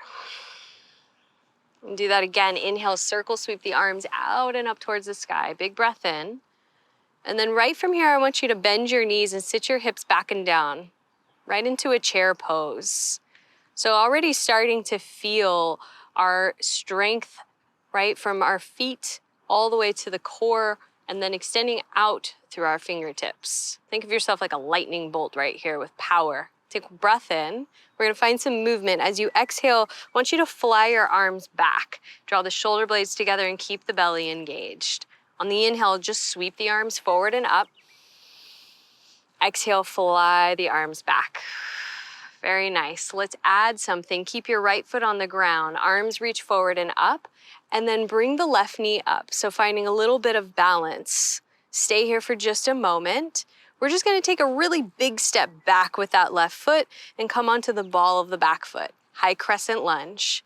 Stay here for a moment, breathe in, and then it's that same movement. You're gonna lean the torso and reach the arms back behind you. Inhale, reach the arms forward and up. Exhale, reach them back. Nice. From here, you're gonna pivot, turn to the left and make yourself into a big star, high pyramid pose. So take up a lot of space. Feel this freedom in your body. Press into your feet, take a breath in. On the exhale, take the hands to heart center. Turn your heels in, your toes out, and start to sit into your hips. So starting to feel a little bit more strength here. You can find a little movement. You could go side to side. Start to interlace your fingers and bring them behind your head. So I want you to feel that your heart is open. It takes a lot of courage to begin anything. And right here, you start to feel the power of the body. Feel your breath. Take one more inhale. One more breath out.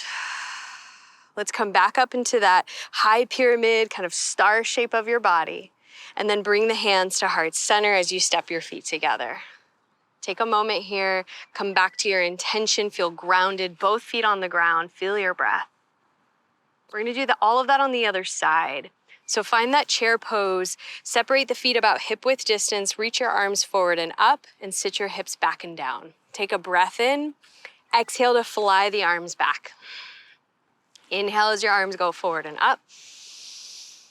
Exhale, fly them back. We'll do it one more time. Inhale, arms go forward and up. Keep your left foot on the earth and bring your right knee up. Finding a little bit of balance. Maybe you get a little bit of wobbly in there, and that's fine. Right, take one more inhale. Let's step that right foot all the way back so we're in a high crescent lunge. Really strong stance here. Breathe in.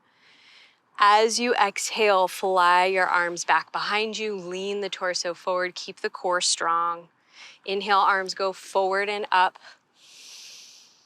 Exhale, fly them back. And then last one, we're gonna open up into that star position. I'm gonna turn so you can stay facing me. Arms wide, feet parallel, open up, breathe in.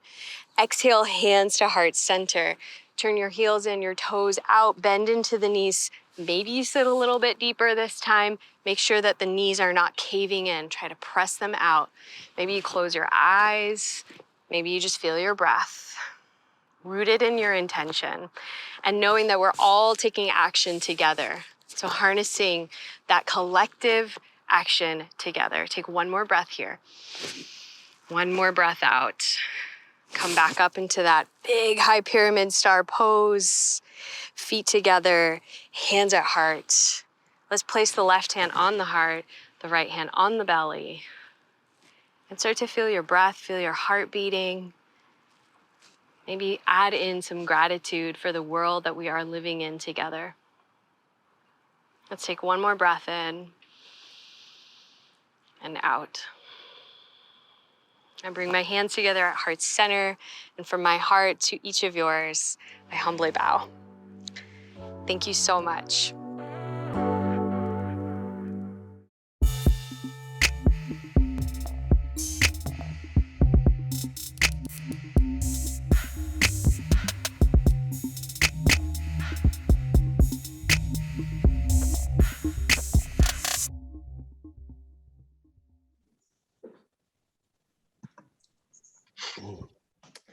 Good morning, good evening, good afternoon, wherever you are. My name is John Day. I'm excited to host this panel. We will be discussing partnership versus ownership. In this case study, we will explore how upcycling can extend the life of products, particularly an existing sweater in this case, and where garments get a second life through attaching a digital care label provided by Avery Dennison. On the panel with me is Rob and Scott, but before we get into introductions, let's watch a quick video.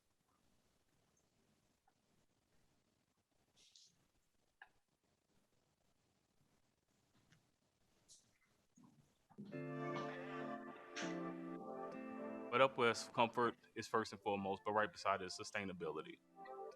We had been reading about upcycling, but nobody had really done it at scale. So what we wanted to do was find the right partners that could help us bring this to life. The mission of Recircled is to help fashion brands become circular. We reimagine garments, footwear, and accessory. It's about giving new life to items without having to produce new.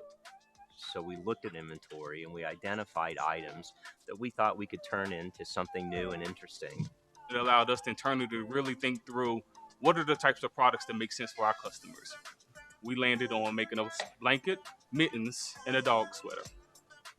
Part of our responsibility as a brand is bringing our consumers along for the journey. And we recognize the importance of meeting our customers in the digital space. What was really nice with Avery Dennison was that there was a platform that we could really leverage that would allow us to tell our story to the consumers, not only to bring even more awareness to our brand, but also to share the insights of what we're doing and the progress that we're making within sustainability.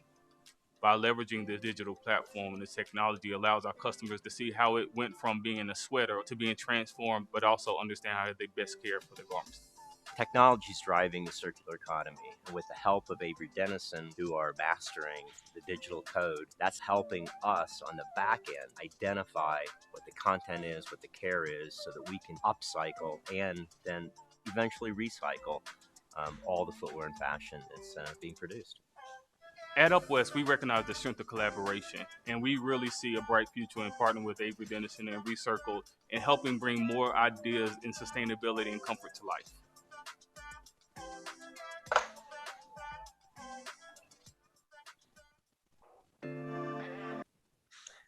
So, as I mentioned, we will be talking about partnership versus ownership.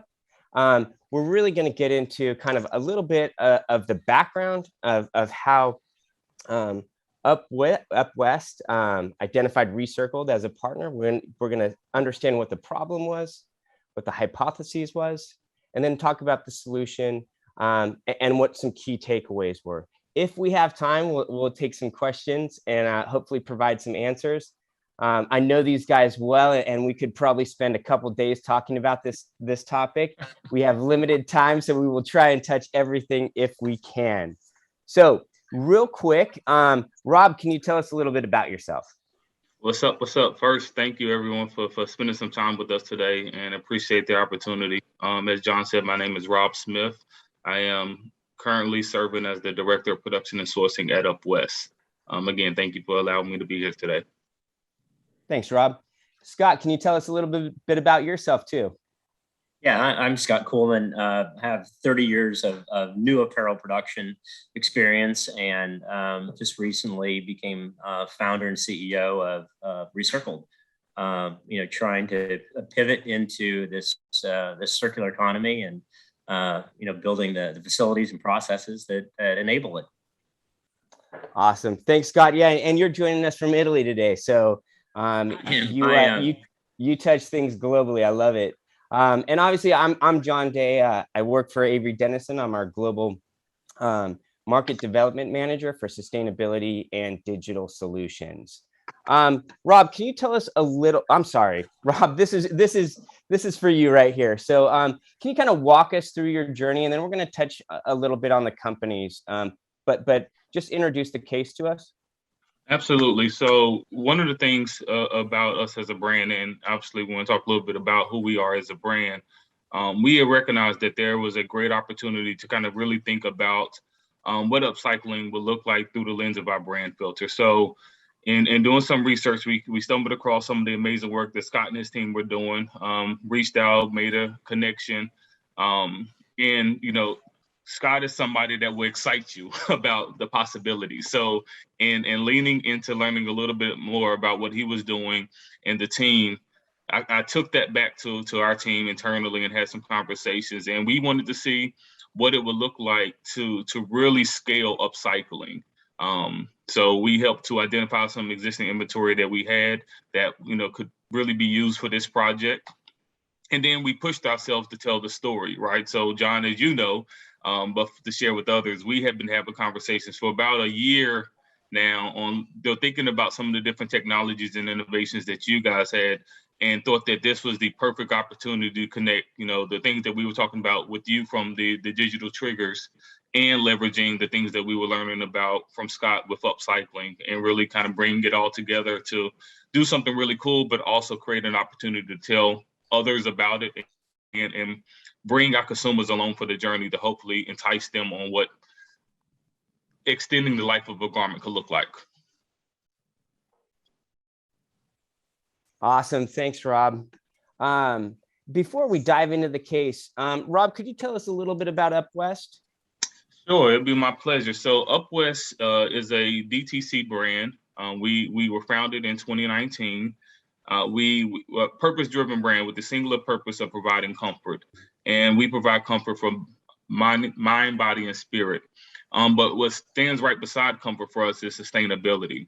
So we want to be good partners, and we want to positively impact not only the planet but people as well. And we do this through a consciousness of all the choices that we make. So for us, we're taking a community building approach where we're connecting our consumers through experiential events and direct-to-consumer digital experiences. So it's been a fun journey. We are out to try to do something a little bit differently, and it's been an amazing ride so far.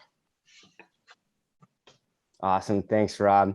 And hey, Scott, can you tell us a little bit about Recircled? Yeah, so we founded Recircled basically to help. What we all need to happen is to have apparel and footwear become circular. And so we knew to do that, we had to have technology, we had to have processes, and we had to have facilities. So the first thing we embarked on is we built technology and have a complete circular technology stack for that. In addition, we've got a process for the way that we see both pre-consumer and post-consumer items that cannot be sold as new, on what happens with it. And now we're building facilities. We've got a giant facility in the United States at 800,000 square feet.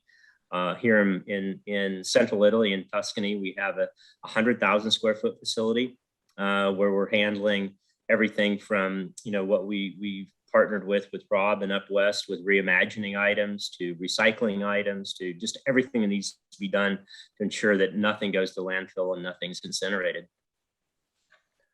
Yeah, awesome. Thanks, Robbie. And I've had the pleasure of visiting that facility here in the United States, and it is something else. And the three of us got together there, and it is definitely spectacular. And there are good things to come from you guys. So looking forward to what the future holds.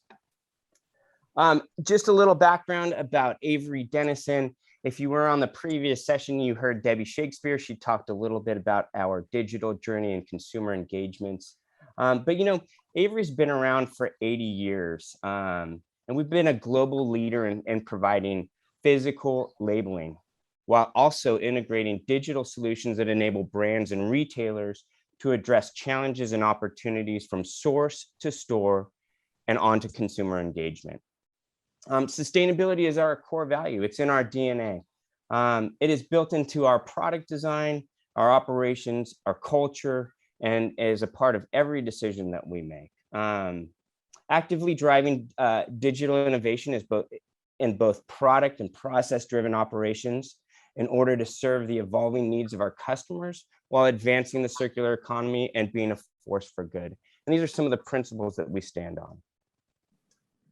So one of the things I want to talk about, and we're going to touch on 5 key takeaways here. And the first takeaway from this opportunity for partnership was, it's important to have a chosen partnerships that need to work towards a common goal, which they all already own.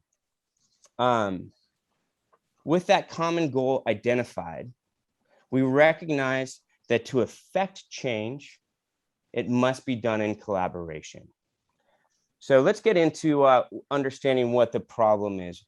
And Rob, can you tee us off here?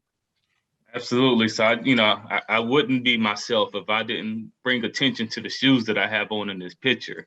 These are some amazing, comfortable New Balances.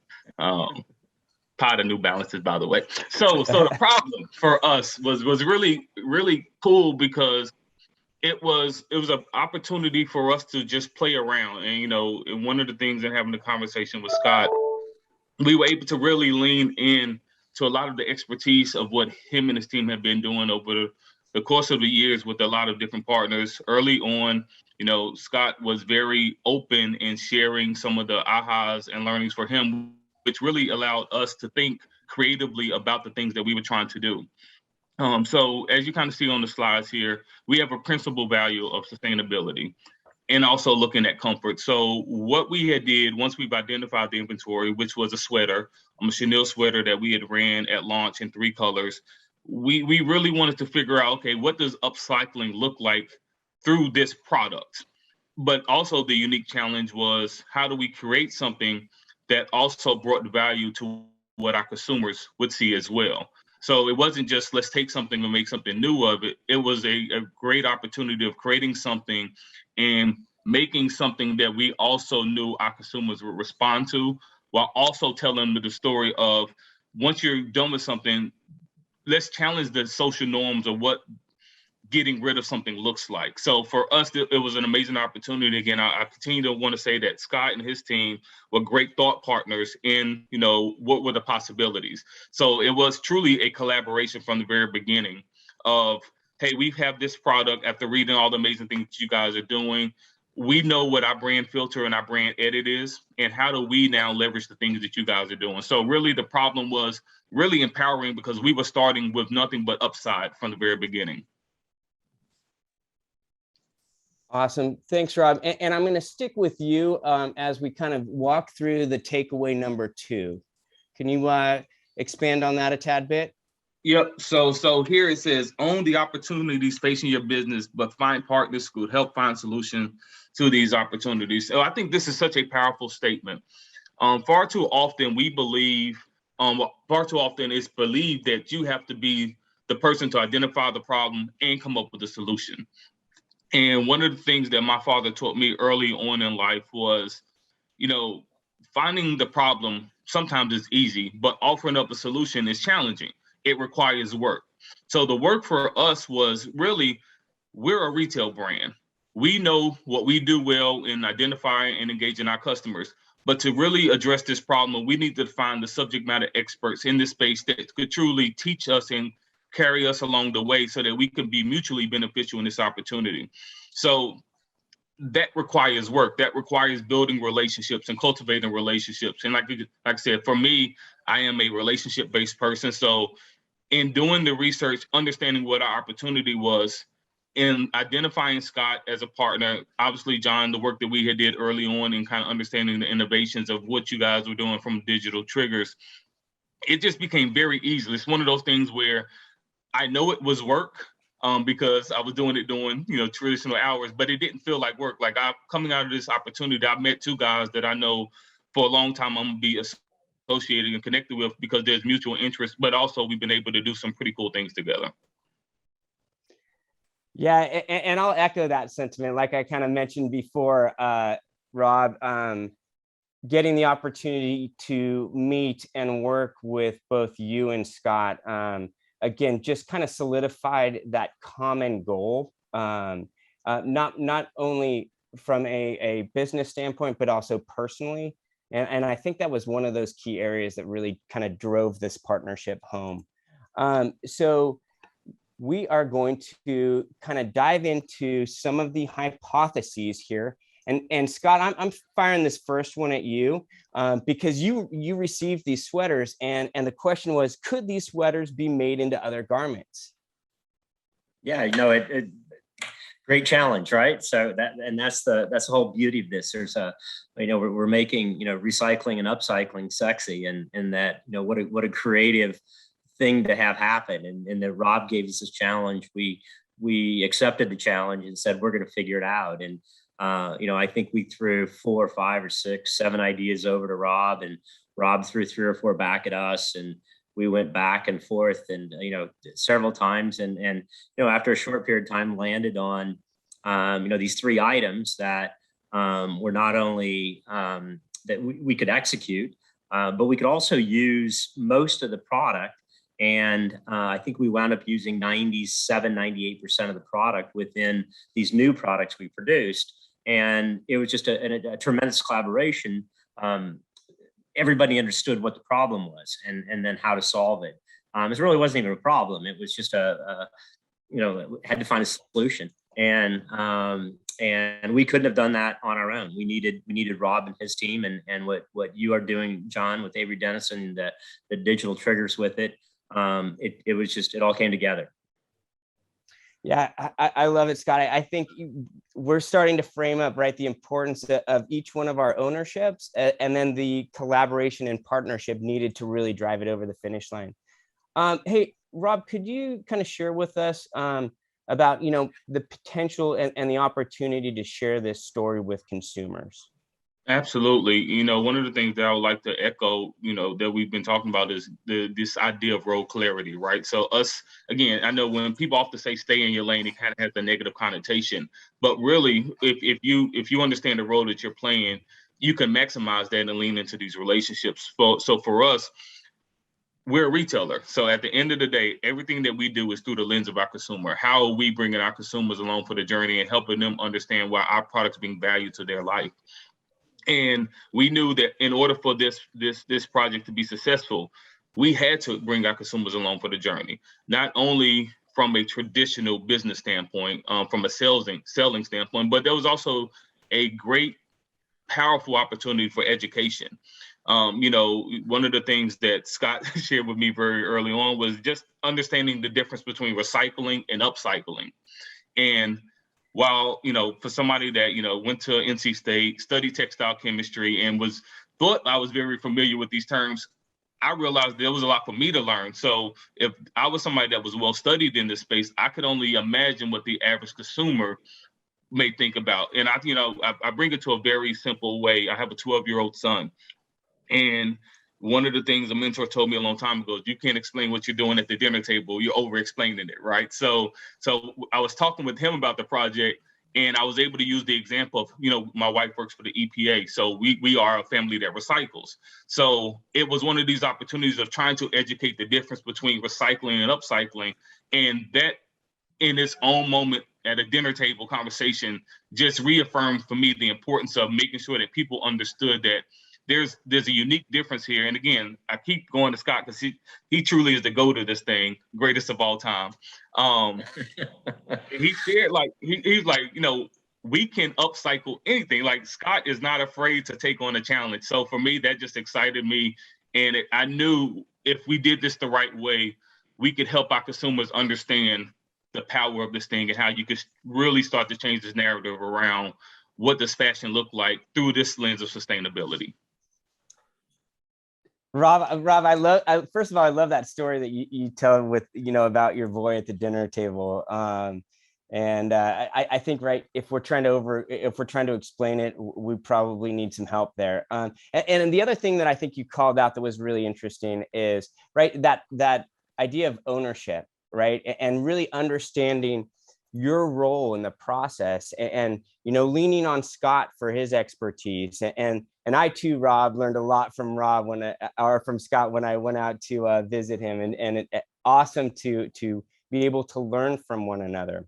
And then I think from an Avery perspective, where it got really interesting for us and our role in the process is not only how can we help you, Rob, as a brand and Up West to tell that story, but then also how can we provide traceability of that garment, not only from its inception, right, but looking, you know, future state when it, you know, potentially comes back to Scott, and really thinking forward of how we could, you know, in the future look at the true traceability of garments. So understanding that consumer engagement, consumer education is important, but really when we're talking about circularity, it's providing that information. It's giving the consumer an idea of what to do with it. Mm-hmm. And then second, providing Scott the information that he needs to imagine that second life for either the material or for the garment. And so that's, to me, where it gets really exciting.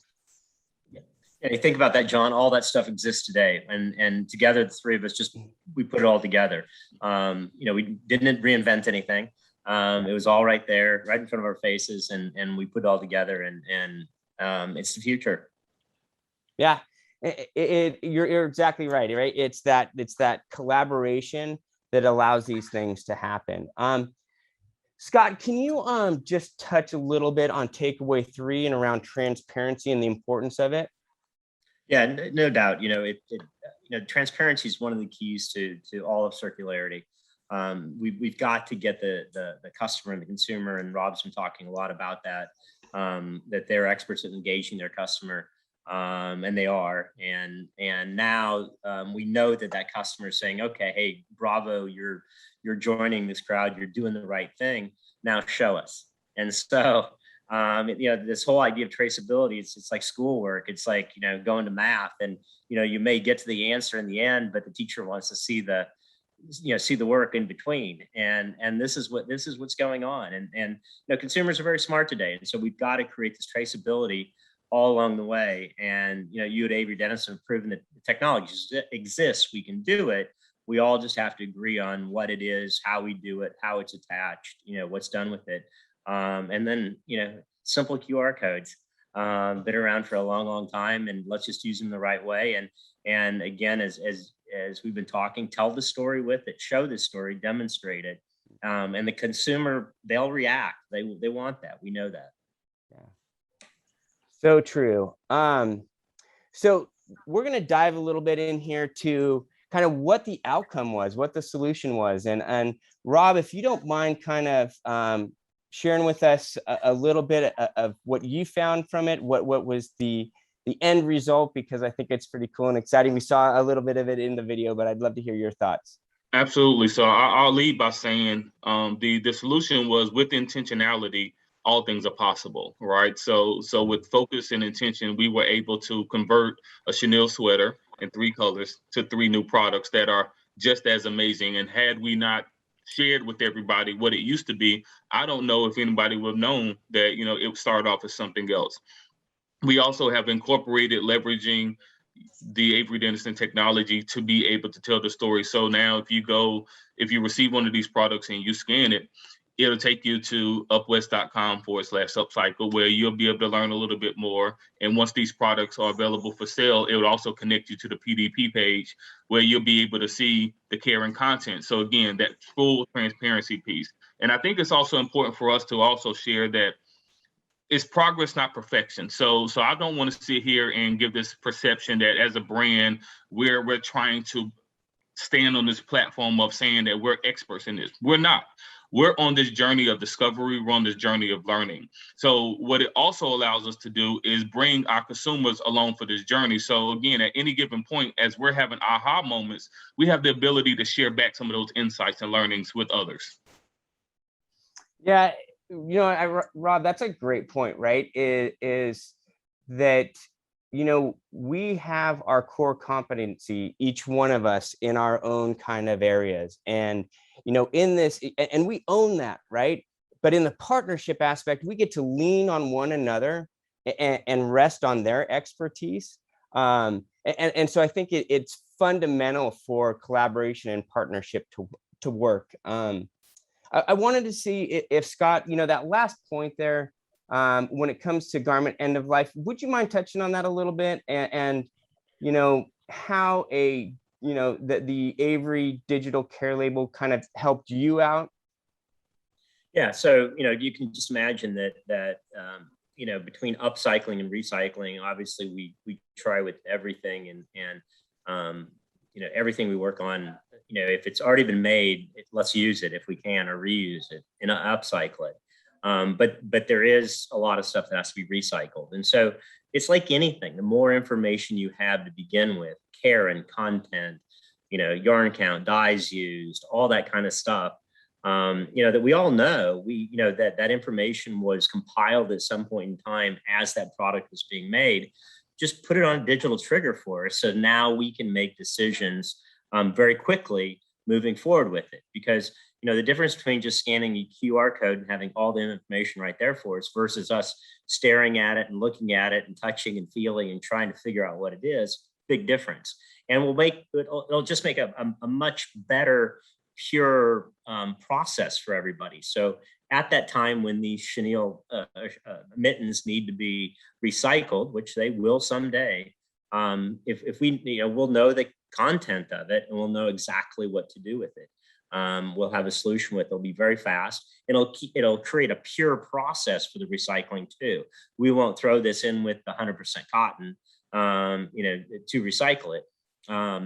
Which is just a better recycling stream for everybody. So it's like everything, think the auto industry, on all their parts, they've got serial numbers and you can look them up and, see what they all are. And so it's just basically that's what we need to do, is to create this digital, footprint and serial number for everybody along the way. And I think we're the first step in this second life, call it.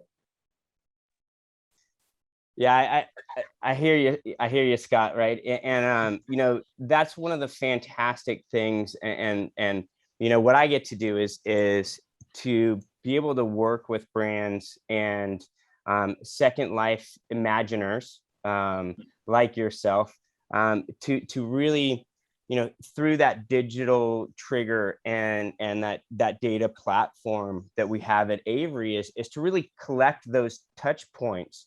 And those are the touch points that are so important, not only for a brand to understand the data analytics, but also then for that consumer education and that consumer experience that Rob touched on.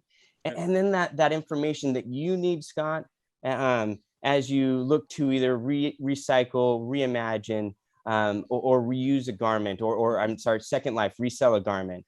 And those are the things that are so key. And again, the importance of collaboration. So I'm going to ask both of you guys, kind of what is your takeaway? What are some of the thoughts that you could share with all of those that are listening into this panel? And Scott, I'm going to shoot with you first. And then Rob, I'm going to hand it over to you. Well, John and Rob, what I'm so impressed with is that it seems like this whole circular process, the hard part is starting for everyone. And, the cool thing with happened with this is, as Rob just said, they're not perfect. He's learning a lot. We're not perfect, but we jumped in and we did it. We went for it. Just to see what could happen. And the result was pretty good. I don't know if it's perfect or not, but, at least it was a start. We started. Now we're talking about next projects and what can we do next and what's next and what's next. And you can't get to what's next if you don't start. And so that's where, let's not wait around for the magic pill. Let's get started. We've got a lot of tools at our fingertips. We all do. We all have our swim lanes. We have our core competencies, and let's combine them and make some magic happen. Awesome. Thanks, Scott. And Rob, any kind of takeaways? Yeah, so I know, just pop to the next slide real fast, John. I think really the big idea here is just really for us is to get to a place that we're designing with this in mind, right? So where I'm looking forward to, and my design partner are actually on this trip right now working on some products for next fall, is we're starting to challenge ourselves, like how do we design and create product with this in mind? So that's the great opportunity for us. That's the challenge that we're taking on is, while I appreciate this opportunity, and to Scott's point, just starting was amazing, but really now it's at the place of how do we be proactive as opposed to reactive. Amen. Awesome. So, and I'll say, just kind of in conclusion here, and I have one key takeaway or one other takeaway that I want to touch on, and it's going to be for Rob. I know we're getting to time, but the strength in collaboration, right? And to Scott's point, there has to be action taken, right? And most importantly, it should be done in collaboration because we can lean on one another's strengths. Before we can conclude, Scott, could you touch on how important it is to design for circularity? And this is going to be the wrap up, right? Is that, you get to see garments after they've been designed. And if you could just touch on that for a little bit from a recycler perspective. Or yeah, well, early on when we founded Recircled, one of the key discussion points was cost. Man, this is so expensive, and it can be really expensive, be circular.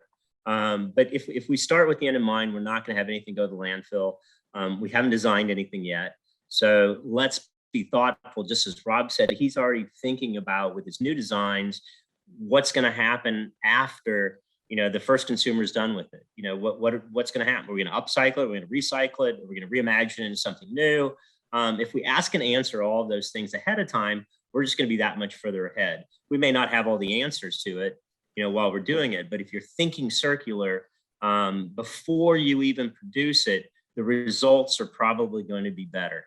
If you don't put any thought into it, if you don't care about it, then, the results probably aren't going to be so good. So that's where it's just the thought process. I don't know if anybody's perfected it yet. Maybe we'll never will. Maybe we can just strive for it. But at least if we're putting the thought into it, it's critically important. Awesome. Thanks, Scott. So in conclusion, real quick, 5 key takeaways, right? Choose a partnership or chosen partnerships need to work towards a common goal. Own the opportunities facing your business. Transparency isn't just for consumers. There is strength in collaboration and design with circularity in mind. I know we didn't get to questions, I'm sorry, but again, we could talk with these guys or I could talk with these guys for the next 3 hours. So thank you for joining our session. Rob, Scott, thank you so much. Thanks, guys. Thanks for having me. I hope you enjoyed part 3 of today's CFS Plus program. Don't worry, we've got plenty more to come. Don't forget that all of our 46 solution providers are online in the Innovation Forum, waiting to offer you practical solutions to progress your sustainability journey. You can, for instance, meet up with everything from textile dyeing to transparency and traceability technologies. We'll be back on the main stage at 5:30 p.m. Central European Time, or if you're in another time zone, you can check the schedule in the info area, which is automatically adjusted to your time zone. When we're back, you can experience a frank conversation between 2 esteemed executives from Hermes International and Patagonia, Inc.